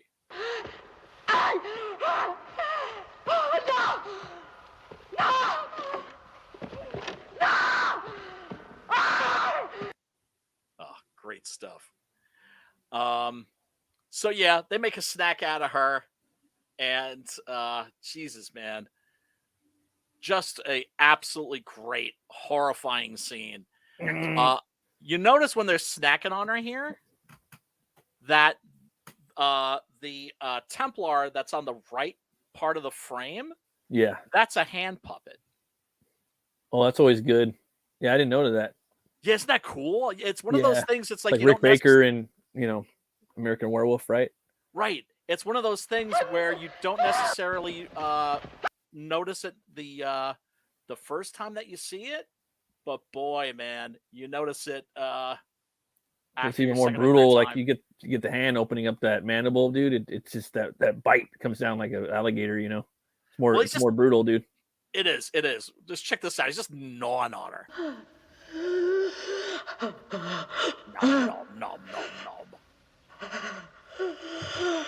That shit's scary, dude. And then you'd think too, like I would think that if they feasted on a bunch of people, like enough, they would probably like come back maybe or something, or maybe get their. It could happen, regenerate. Regenerate or something. Well, because they're still around, obviously. But to me, that's one of the things that's so great about them and so scary about them, right? Right. You're talking about these monsters that they've turned themselves into, right? Mm-hmm. They have immortality. Yeah, thank you. But if that's what immortality looks like, I'll pass. I'm out. Peace. Hard pass. Peace. But it reminds me of what Marv Wolfman said about vampires, which I think is right on the money. He said, Marv Wolfman, of course, the legendary comic book creator, the co-creator of Blade with Gene the Dean Colan. Deathstroke. Yes. Writer, of course, on Teen Titans for a long time. Wrote so many of my favorite Marvel horror comics.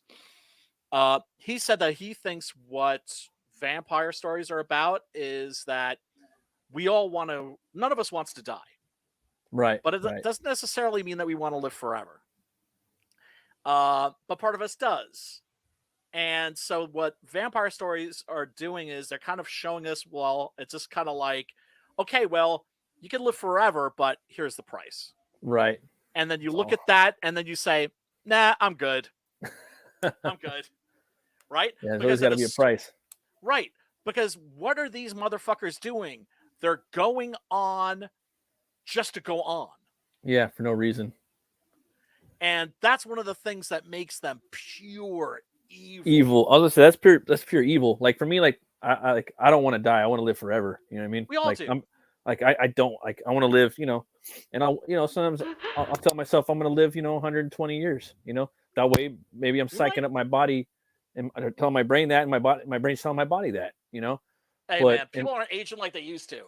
Well, I mean, and then some people are like, dude, you really, because I asked people that question, like, would you want to live forever? And most people are like, hell no, I don't want to see my family die and all that. I'm like, I don't either, dude. But, I also would love to be around, and see my grandkids and things like that. And yeah, you will. There's a price to pay for it, though, right? Well, that's the thing. It's unnatural. Yeah. And that we are mortal for a reason. Yeah. It's the same way when I look. Right. The moments. Without death, what purpose does life have? Yeah. It loses all of its urgency, doesn't it? Yeah. And of course, none of us wants to die because what are we afraid of? The dissolution of our bodies? Sure. But what we're really afraid of, we're afraid of losing ourselves. We're afraid of, because I mean, there's zero doubt in my mind that we are souls, right? Yeah, definitely. To me, I can't look in the eyes of, I don't understand how somebody could look into the eyes of their lover or their friend or even their dog or cat and not see something looking back at them that is ancient and unknowable and eternal. But does the Brian that loves these movies, is that dude gonna survive? I don't know. Right? Is the Matt that loves metal, is he gonna survive? Yeah, right? Man. We don't know. We don't want to, because we don't want to lose that. We don't want to lose our personalities. It's always the what if. I'll tell you one thing. It's always the what if. I'd try to make a bunch of books though. Oh yeah, well you'd want to be productive, right? If you're like, I mean, for me, like I wouldn't want to live forever, but I wouldn't mind living like a long time. A few hundred years would be pretty dope. Like maybe like 300 years. That'd be pretty dope, dude. Oh, like in the Bible, languages. Like I don't need to live forever, but give me 300 fucking years. That way I can make some money. Right. It's not that long, dude. Like, right. I'll be burning through years like quick, dude. Like, yeah, without a doubt. Like these motherfuckers, they probably got a good what 600 years on it. Oh yeah, man. Yeah, without a doubt. Right? Without a doubt. Yeah, but they're looking kind of funky, aren't they? Yeah. Do these guys look like they're having a good time to you? Biting on those motherfuckers. Yeah, I mean, they're just, oh god, yeah. And then there's, the fact that the only way you can survive an encounter with them is without making a sound. I would think that too. They're probably like torturing somehow. Like they probably don't feel good either, right? Like they probably don't wake up like, ugh, you know what I mean? I can't see shit. I'm a corpse. I'm gonna go grub on this motherfucker. Like they probably don't even wake up all the time. You know what I mean? They probably like when something's around and like disturbs their slumber, right? That's what I was thinking too. Shakes up their earth. You know what I mean? Like you're fucking with my earth right here. Then they wake up and they're like, oh fuck this. Oh, I'm still like this again. Oh, dude, I'm gonna eat you. Oh, fuck that. Some mornings you wake up, it's just like, or if the weather is like cold and damp, I feel it in my hands. I feel it like in my knees. Yeah, in the joints. How do you think these motherfuckers feel? I'm reading a book right now on like the psychology of polar explorers, and it's not about exploring. It's just about the psychology behind it, right? Right. The writer, he's been to every pole. He's been to Everest. He's been to the North Pole and the South Pole, all three poles, right? Right. I want it on a show on Viking Stories, nice YouTube channel, and he was saying the hardest thing to do is waking up in the morning when you're out in the middle of the Arctic and different polar places in the world. Is waking up in the morning and getting out of bed. So that's the hardest part. I'm like, oh shit. Imagine these motherfuckers right now. And then what you're talking about, like sometimes you wake up and you're just like cracking your bones and shit, Yep. I'm thinking like, oh god damn it! It's like I don't want to get up, but there's fresh blood, and there's not going to be much of it left if I don't get my gonna move on. Because there's like, at least a dozen of these motherfuckers. There's not at least a dirty dozen. Yeah, at least. So what is Betty doing here? Betty is she's no, I forget who it is that mentions it. Like, I think it's Rogers that's like, the only way that, they're blind, so the only way you can avoid them, or maybe it was the professor that said the only way that you can avoid them is by not making a sound. And so she's quiet, and they're just kind of milling about, listening. But what's the one sound that she can't silence? It's her heartbeat. Which, let's face it, if I was in a room full of the Templars, my heart would be beating like a fucking conga drum. Oh, for sure, like a fucking horse. Oh, it's so spooky.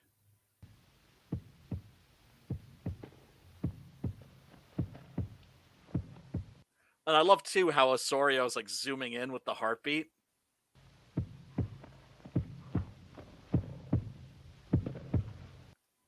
It's just like, shit. It's like they're onto her.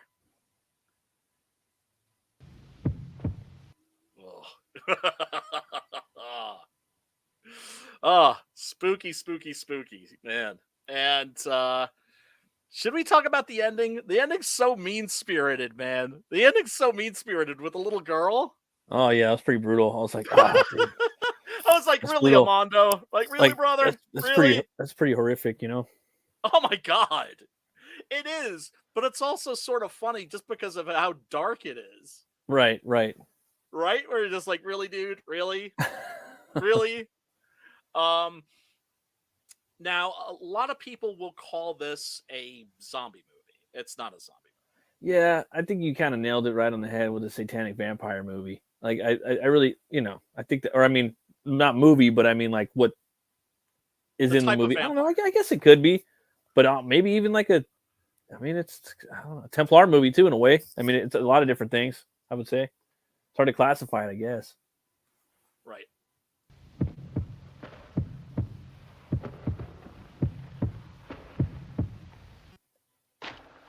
Yeah, I'd be shitting myself. Templars are just so freaking spooky, man. And it's not like they're ghosts that are just gonna go ooh, or like worst case scenario, grab you and throw you across the room. They're straight up like, satanic vampires, dude. Yeah, there's the ghouls. girl. Yeah, well, I mean, have you ever seen City of the Living Dead? It's also known as Horror Hotel. It's with Christopher Lee. No, I haven't. I've heard of it though. I haven't seen it though. That's about a group of satanic vampires. And that's to say, people who don't have fangs, they don't turn into bats or anything like that. Right. They just worship Satan and drink human blood. Drink blood. Yeah. And I kind of look at these guys and I think, man, maybe this is what those people would look like after like a couple hundred years. Right? Like they're still around. They're still like, they're just moving around by the power of Satan, It's like the only thing like willing them to move, right? That's why, when the Horaces show up, it's just like, well, that seems pretty incredible. Yeah, the fact that they just climbed out of their graves seems pretty incredible too. Oh yeah, exactly. They're clearly supernatural. Yeah. Oh, 100%, dude. And yeah, oh god. Let's see. There's another thing I also wanted to show here. You know that the Templars have their own band? What? Yes, Hooded Menace. Have you ever heard? Have you ever heard Hooded Menace? No. Yeah, check this shit out. Hooded Menace is a band I heard about years ago, and I checked out. Of course, I found out that there was a band devoted to the Templars. I was like, to these Templars? Yes. Oh shit. Okay. Here, check it. Here, check this shit out. We got to hear this. First of all, look at the logo. Check the logo. That's very black metal. But readable. I like that. Yeah, but it's clearly and the EC Templars. too. Yep. EC like a motherfucker. That's dope. Yep. I like that. Yeah. So, they had a couple of albums. I checked them out, enjoyed them, found them good but not great. But they've stuck at it, and I've just checked out their new shit, and their new shit's really good. These guys have really evolved. Transgression.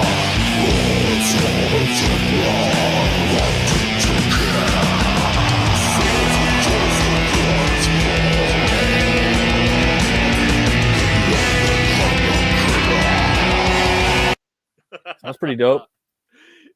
Yeah, this is their early, oh yeah, this is that's a really great album cover. Sick ass album art.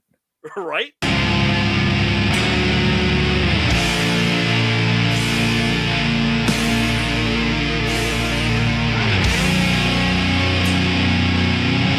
Slow and doomy. I like it. I like the artwork too. Like definitely they're into horror comics, obviously, right?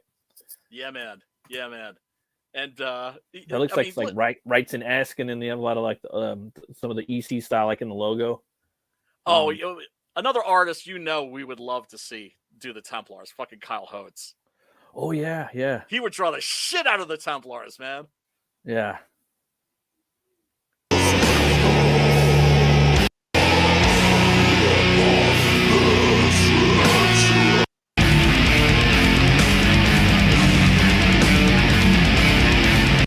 So yes, the Templars are so metal they have their own metal band. It looks like it's just two guys, huh? I think so. They're probably like a studio band or something, or at least they record in the studio and they probably bring some dudes on tour with them to play the songs with them, you know, which is dope. Yeah. If you could do that, you know. Oh, without a doubt. Hell yeah. And yeah, they've because they're one of those bands I checked out. And I thought, oh, this is pretty cool. I'm into this, but I wasn't like into it. Yeah. And then I kind of like lost track of them. And then in doing the research for the stream, I was like, oh, I need to check that band out again. Yeah. And see if they're still around. And yeah, they have grown and they have evolved. And their new I was listening to their new shit yesterday. It was pretty dope. So that wasn't their new shit? No, this is our old shit. I like their old shit too. Like it sounds dope. Like the melodies sound sick. The vocals sound pretty badass. Like fucking, I like the vocals. He sounds pretty like clean in his in that style of lows. I don't know. Like I'm kind of like it. Yeah, I'm into that. Yeah, you gotta check them out. And they're only gonna get better with age. You know what I mean? I mean, yes. For death metal, anyways. A lot of bands they just keep getting better and better. There's no escape. Well, I mean, you hope. Right? Yeah. It's the same way that we as comic book creators, it's like we hope that every book that we do is better than the last one. Right. And then like sometimes, like I was talking to Pete Cimetti about this last night, like with metal and stuff like that. A lot of bands when they put out their first stuff, it's kind of like the best, like the first few albums, because they have all that angst and they have to tell these melodies or they have to tell this story, and it has just all this punk and angst and aggression that they have to get out with that first song, regardless of genre, you know. And the same thing kind of, sometimes I feel like it's like that way with writers and artists too. But then at the same time, we'll jump back to my previous statement from like 30 seconds ago. After a couple more, I think you get better too. You know what I mean? So I feel that like usually like with bands, like the first couple albums are pretty good, but then sometimes bands come back after a few more after that, they come back hard and they got a good studio production and they tacked out and they're good, you know. So it's kind of like peaks and valleys. Like for me, that's my personal thing. Is like, yeah, bands, you know, they have their ups and downs, especially the ones that are like the blue collar like bands and artists too, and writers that are, you know, doing comics and music and filmmakers too. You know, they usually come out the gate swinging and then they kind of dip down and they come back up like, nah, motherfucker, I went to hell and I went to Mordor and now I have all this knowledge with me that I can I can make this fresco, you know what I mean?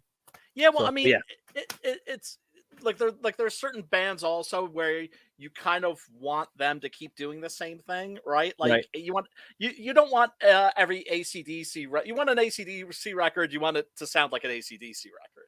Right. Yet you look at a band like the Ramones, for instance, and all the different sounds that they experimented with. Yeah. You look at Motorhead. So many bands, or like Paradise Lost, one of my favorite metal one of my favorite metal bands, and all the different shit that they've done. And sometimes sometimes you whiff. You know, everybody whiffs at the plate now and then, right? Yeah, but you get bored too. Like as an artist, you have to step outside of your comfort zone and your love zone. I call it like there's shit that you love to do, and you're like, well, fuck, dude, I can't. I'm bored with this shit. It's driving me fucking nuts. I got to do something else. I got to cleanse my palate, right?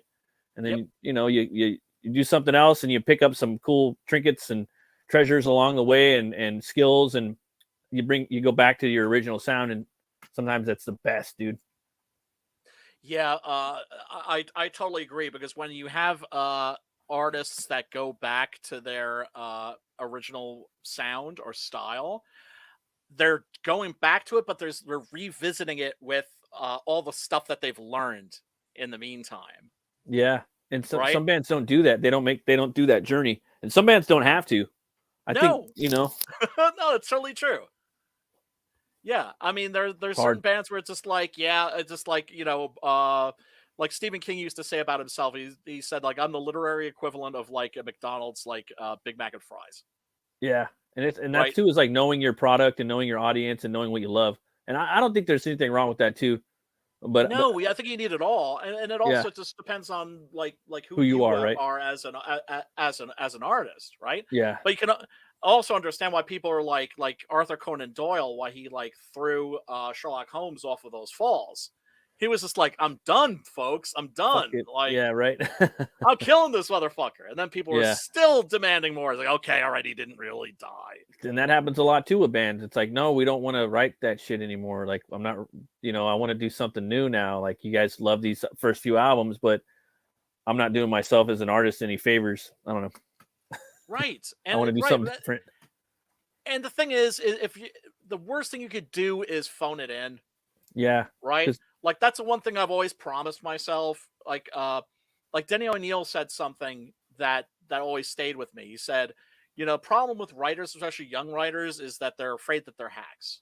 And he was like, the thing you have to understand about a hack is that, forgive me if you heard this before. The thing about a hack is that a hack isn't a bad writer. A hack is a writer that doesn't care. Yeah. Right? And you get that in all of the arts. Yeah. No, it's true. Nothing. So, I mean, the one thing I've always promised myself is that I'm going to bring like passion. You have to have passion behind it, right? No matter what you're doing. No matter what you're doing. You're putting your best foot forward in that way. And you're doing yourself a favor when you're doing that. Yeah, absolutely. It's the same way that certain artists, they won't necessarily repeat themselves in terms of content, but they'll repeat themselves in terms of theme. Yeah. Right? Where you like look over their work, their discography, their filmography, whatever, and you notice that like, oh man, these themes, they keep coming up. Like, for me, it's very difficult for me not to write about God. I don't set out to write about God, but this is always and like everything I write, I don't know what it is. Philip K. Dick was like that too. It's always like looking for God in his work. And it's not my intention. I don't think of myself as a religious writer, but or somebody like David Cronenberg, for instance, how his characters are always self-deleting themselves, right? Yeah. And how he said, like I look over my films, it's just like movie after movie after movie. This happens, and he's kind of like, maybe I'm like kind of like rehearsing my own self-deletion. Oh yeah, I mean, it's a good play into the psyche, but also that goes back to the passion, and through the passion of your craft, you're gonna know exactly what the artist is trying to say to you through their work, about what they think about that's on their mind, and it's gonna, there's gonna be repeats and everything, right?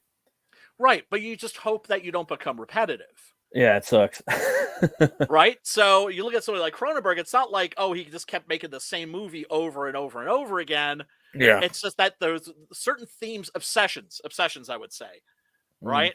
When you see that, and most great artists have obsessions. Yeah. That you can track through their works. Let's see here. Oh yeah, this is. I gotta show this. This is fucking retarded. I love that shot right there. Yeah, isn't that great? Yeah, this is the trailer. Roger, I'm sorry, bro, but your fucking sideburns are not gonna fucking save your ass. They're not impressed. The Templars are not impressed by your sideburns and your machismo.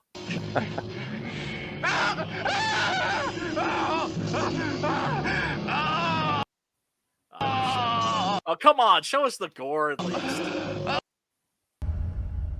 because it's not like there's a lot of gore. There's some gore. Show the gore, but then again, it's a trailer. I understand they can't really do this. Now, one of the things that I've never seen this before. I downloaded this. This has got to be one of the dumbest things I have ever heard. But I'd heard this about this movie, and now that YouTube exists and everything's on YouTube, you can find shit like this here. Okay. So when the movie was available to American distributors, they didn't know what to do with it. And so I can't believe that anybody is this fucking stupid. I can't believe that anybody is this stupid. So what they did was they were looking at the Templars. They're like, damn, they look sort of like apes. Well, the Planet of the Apes movies are like hot right now. So let's try and sell this as a Planet of the Apes movie. Whoa. That's fucking dumb. Like, that's next level dumb. Right. Yeah. Check this out. Yeah. This was like a special feature on one of the discs. The following prologue was added to make a dubious connection between the two films. It's an excellent example of the lengths fly-by-night drive-in distributors will go to in order to exploit a film. So yeah, imagine you're like, oh, we're gonna go check out a Planet of the Apes movie, and you end up getting this instead. Planet of the Templar skeletons. Like bait and switch. Well, I just find it funny that they were looking at the Templars. We're like, man, they kind of look like monkeys. They kind of look like Planet of the Apes. Planet of the Apes. Legend has. Oh yeah, check out the over voice here. Like it lays down like the mythology. He's like smoking when he's saying, he's like, legend has it.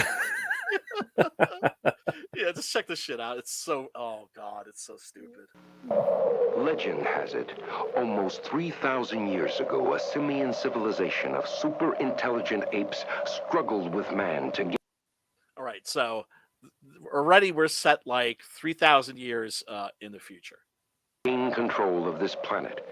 In the end, man conquered ape after a brutal battle. Okay, follow location. Right. Oh man. What are you gonna do, man? What are you gonna do? I'm just grateful that this shit survived, because I'd heard about this. And it always cracked me. It always cracked me up. It's great that now you can actually see this. Which saw him destroy the ape, his culture and society. After this battle, man tortured and killed all the ape prisoners by piercing their eyes with a red-hot poker. Cutting their ears off. Dressing them up in like monks' cassocks and armor. As Templars. And armed them with swords. And gave them horses to ride around. One of the prisoners, who was also the leader of the apes, vowed they would return from the dead to avenge man's brutality. Okay, so there's zombie apes. At a point in time before man destroyed Earth himself. Oh, okay, so they're kind of like ecologically driven zombie apes. Blind zombie apes. Because talk about like twisting the narrative, dude. Because the reason, right? I mean, tell me if I'm wrong, but from what I gather from this is they're coming back from the dead to destroy man before man destroys the Earth. Right. So they're kind of like environmentalist blind ape zombies. That time is now. Revenge from Planet Ape. With the same music and everything. It just shows like these couple shots and the dude with the voiceover. Yeah, and then it's like goes right into the credits, and I guess the rest of it's just. I mean, that's horrible, bro. That's some fucking crazy, like it's horrible. It's horrible, but it's awesome horrible. Yeah, it's funny as fuck horrible. Like you can't write that shit horrible. No. It's awfulsome. Yeah, awfulsome. It's awfulsome. Damn, dude. Is with a red hot poker. Oh Christ. So, overall, what did you think of Tombs of the Blind Dead? Oh, Two Horns way up, bro. I really liked it. It was a pleasant surprise. It was a fun journey watching it. Again, it's an immersive experience. They put a lot of TLC into the movie. No matter what, when you watch a movie from that time period, it takes you into that world of in which they made it. On top of that, it's like you have to factor in that it's a world too of like, that they're making in the movie with, you know what I mean? So it's two worlds in a way. It's the 70s, right? Or 60, right? And No, it's a 70s, world that early 70s, which is still the 60s, really. And so it's like you're just traveling like through different dimensions in some ways, And Right. it was of horror, right? And yeah, it was an awesome movie, man. I'm glad you liked Probably, it. yeah, I really loved it, and I can't wait to watch the sequels. They sound fun. Sequels, dude. 3 sequels. So that's hell yeah, dude. And an unofficial sequel written by Paul Naschy, I think. Huh? And The Wolf dude, right? The Wolfman, huh? Yeah. And I forget the name of that. Like, it can't be hard to find. If you look up Tombs of the Blind Dead, or you look up the Templars, the Blind Dead on Wikipedia, you could probably find that shit. That's awesome. And let me see. There's some fan shit too that I wanted to show real quick. I mean, as you can see, the fans do some awesome. Well, you know me, man. I love like awesome art, skeletons and Templars, and you know what I mean. Like that's right up my alley. You know what I mean? And abbeys, cathedrals. Like it's just, yeah, Gothic shit. Yeah, it's like perfect. And then it's set like in a Western, basically. It's kind of like a Western in some ways. The barren landscape, of where they filmed it. Yeah, Portugal. And they always, I don't know if you noticed this in the movie, they always make sure to remind you that the town where the Templars live, or will exist, unlive, is is close to it's in Portugal, close to the border of Spain. But it's not in Spain. Spain does not have a fucking problem with a Templar skeleton problem that blood-sucking problem over here. No. Okay.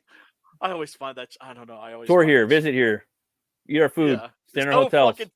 Blood-sucking Templars here. Go to our museums. Yeah. Tour here. Everything's fine. I was in Madrid once as a kid, and it was. Oh, really? Yeah, it was dope. Beautiful. Yeah, I want to go to Spain, dude. They got some really cool castles out there I want to check out.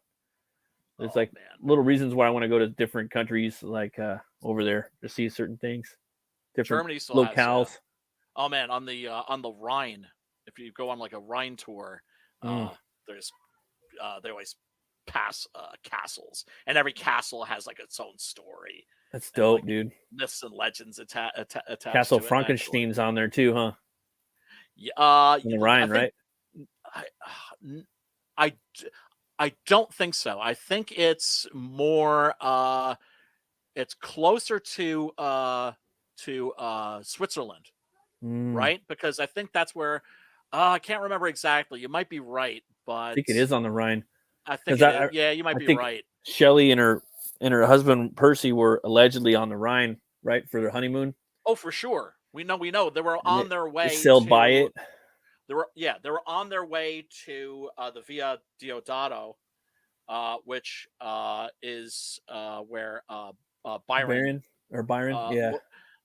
Mad, Bad, and Dangerous to Know. Lord Gordon George Byron, George Gordon Lord Byron, was staying with his physician John Polidori, who of course ended up writing The Vampire.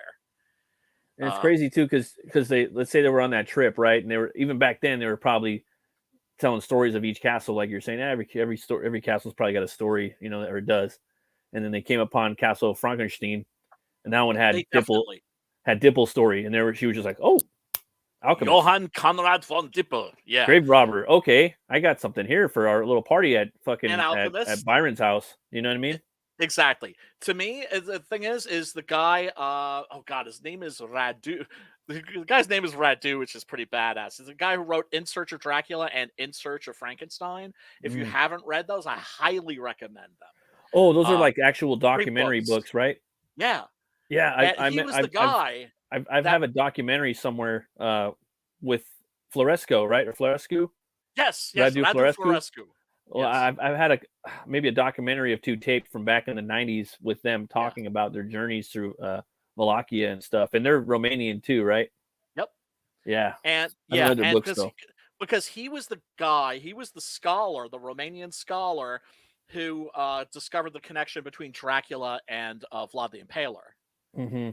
Right? And certainly the one who like publicized it. And so he did In Search of Frankenstein. That was a big hit. And then he was like, well, what about... No, he did In Search of Dracula. That was a big hit. And then he was just like, well, what about Frankenstein? Right.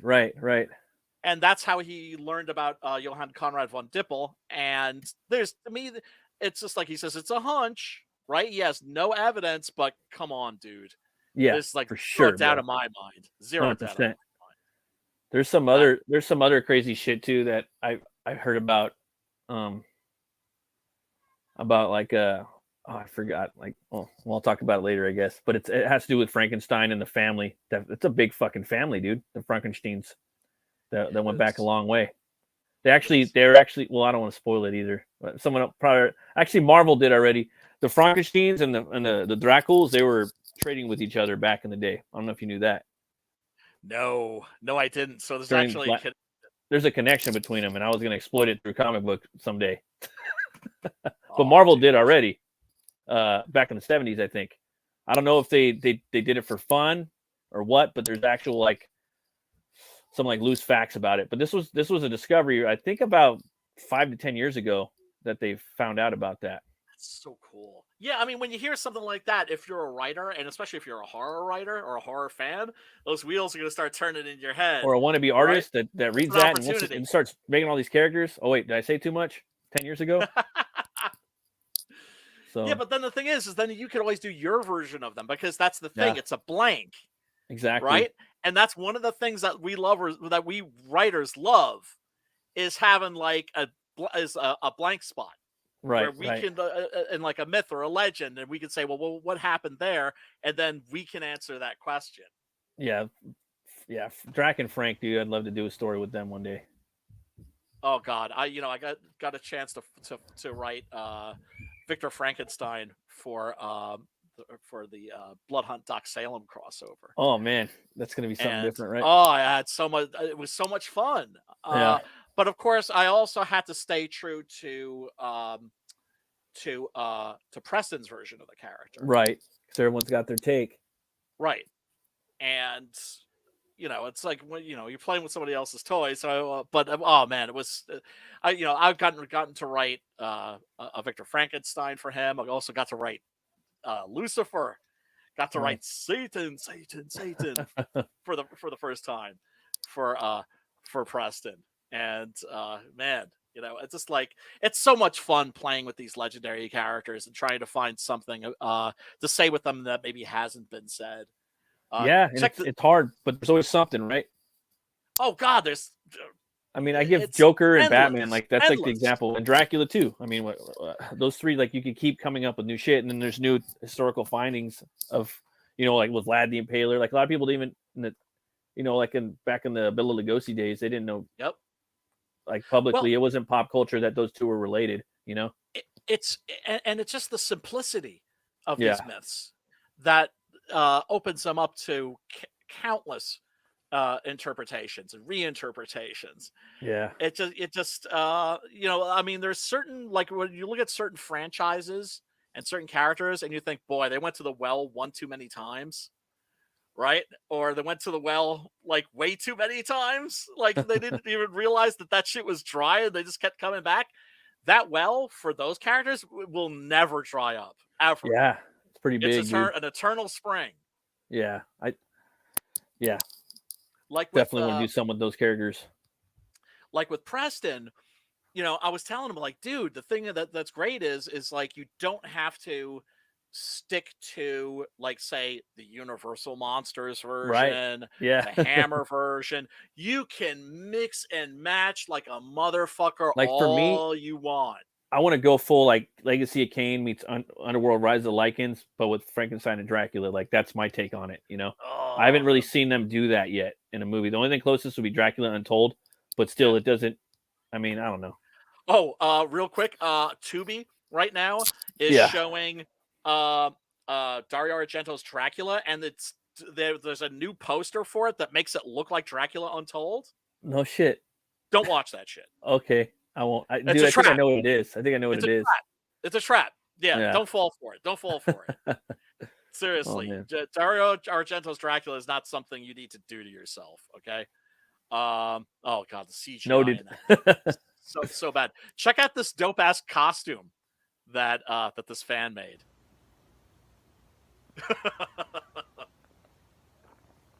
Look at that, man.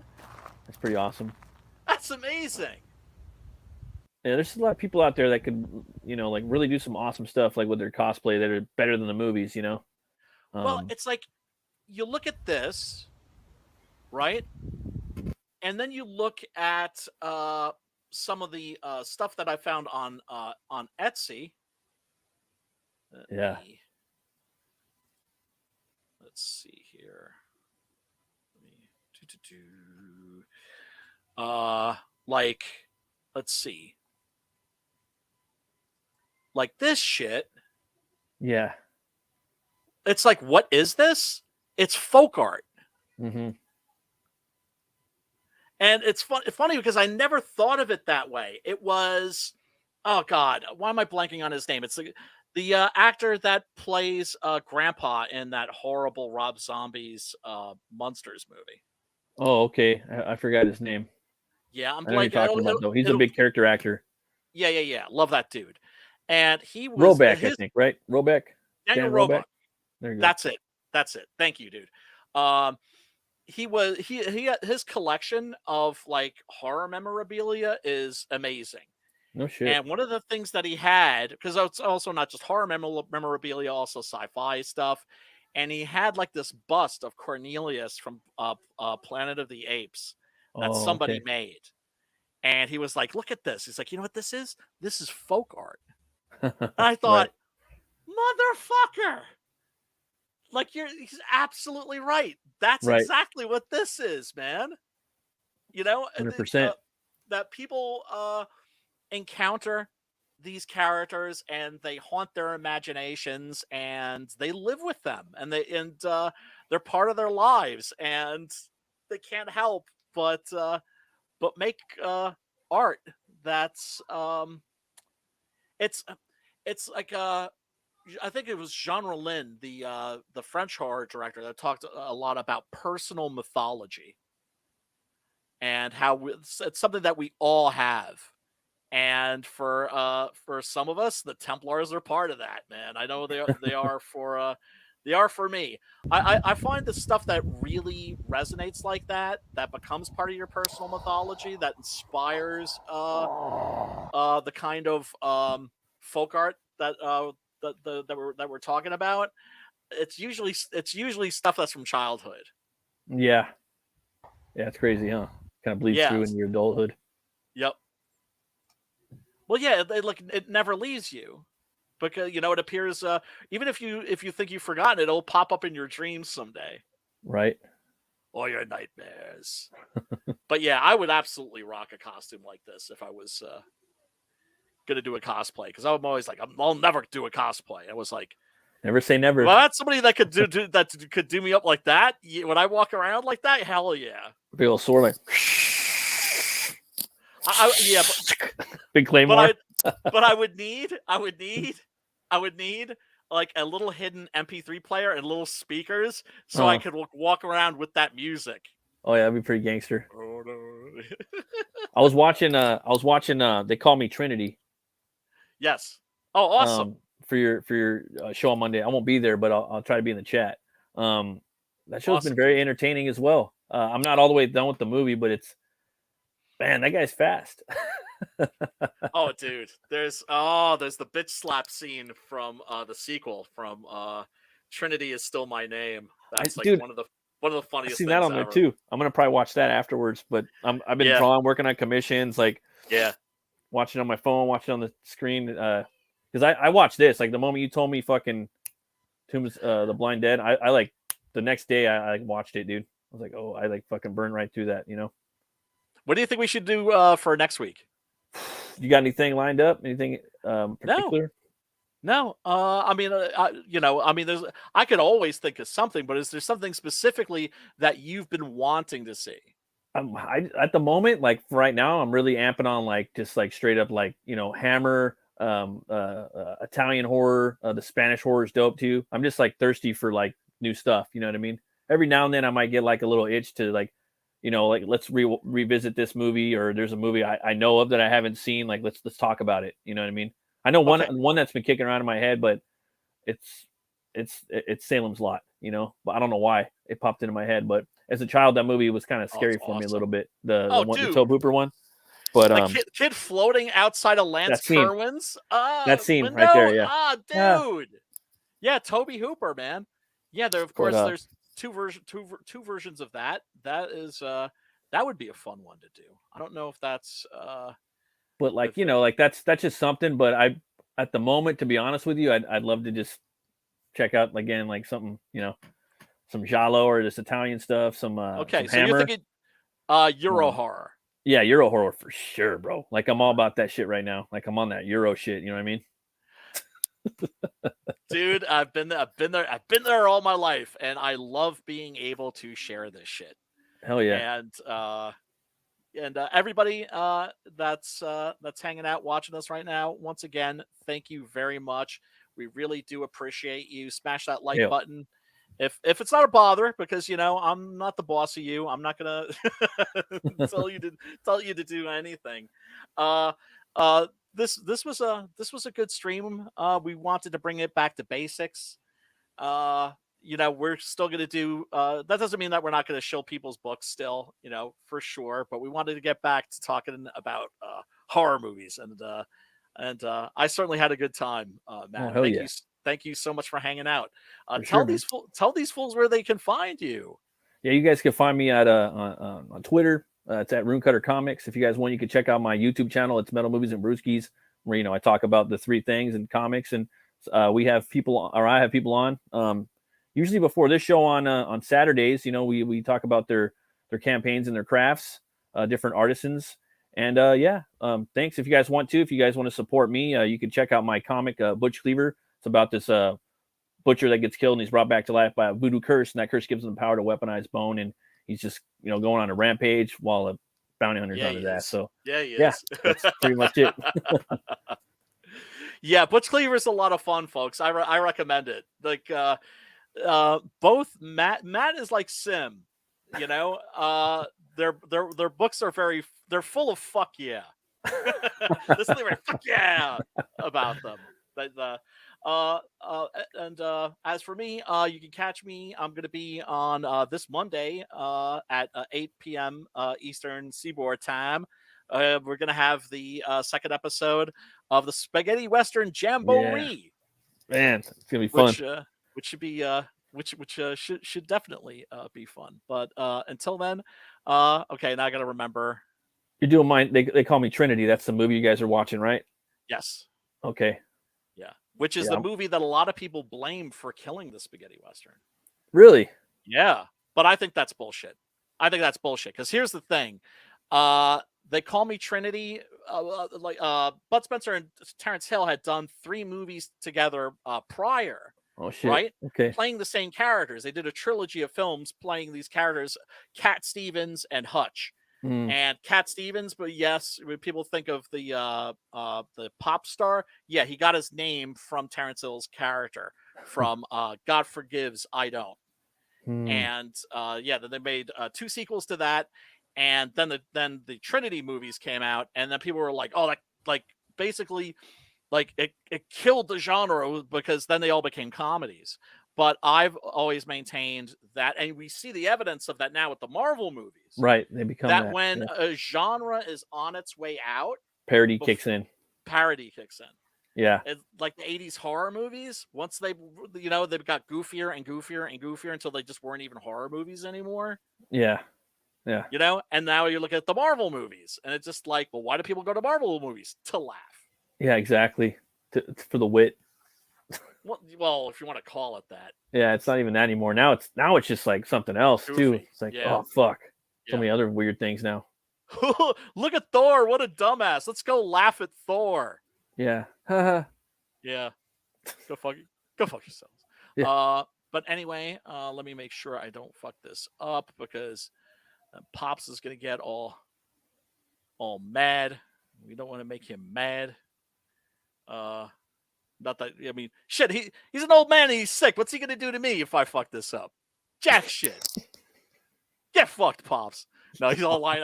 He's like lying in bed right now listening to this shit going, oh, you motherfucker. But anyway, people, thank you so much for hanging out. We really do appreciate you. And let me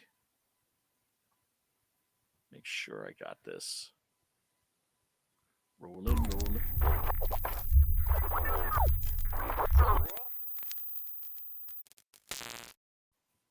Okay, all right. I think I got the hang of this. So, everybody, until next week, Matt, much love to you and your family, brother. Everybody, bro. Remember, peace, love, and metal.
First world, come in and take a seat.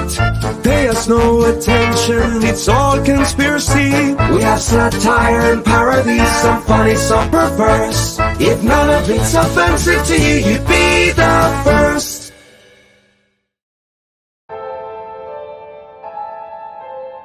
Fairview's coffee has mysteriously gone missing. Mayhem ensues when strange, coffee-craving zombies plague the city. Detective Mickey Potatoes, an overworked public servant, uncovers why ordinary citizens are losing their minds and how to stop the coffee apocalypse. But it involves the mafia. And when you're dealing with mafia crime families, nothing is ever easy. The mafia controls everything in the city, including the police, including him. If he breaks the mafia, they will break him. So, the city is without coffee. The city is burning before his very eyes, but he's powerless. Detective Potatoes has the power to stop the coffee apocalypse, but if he does, he could lose everything.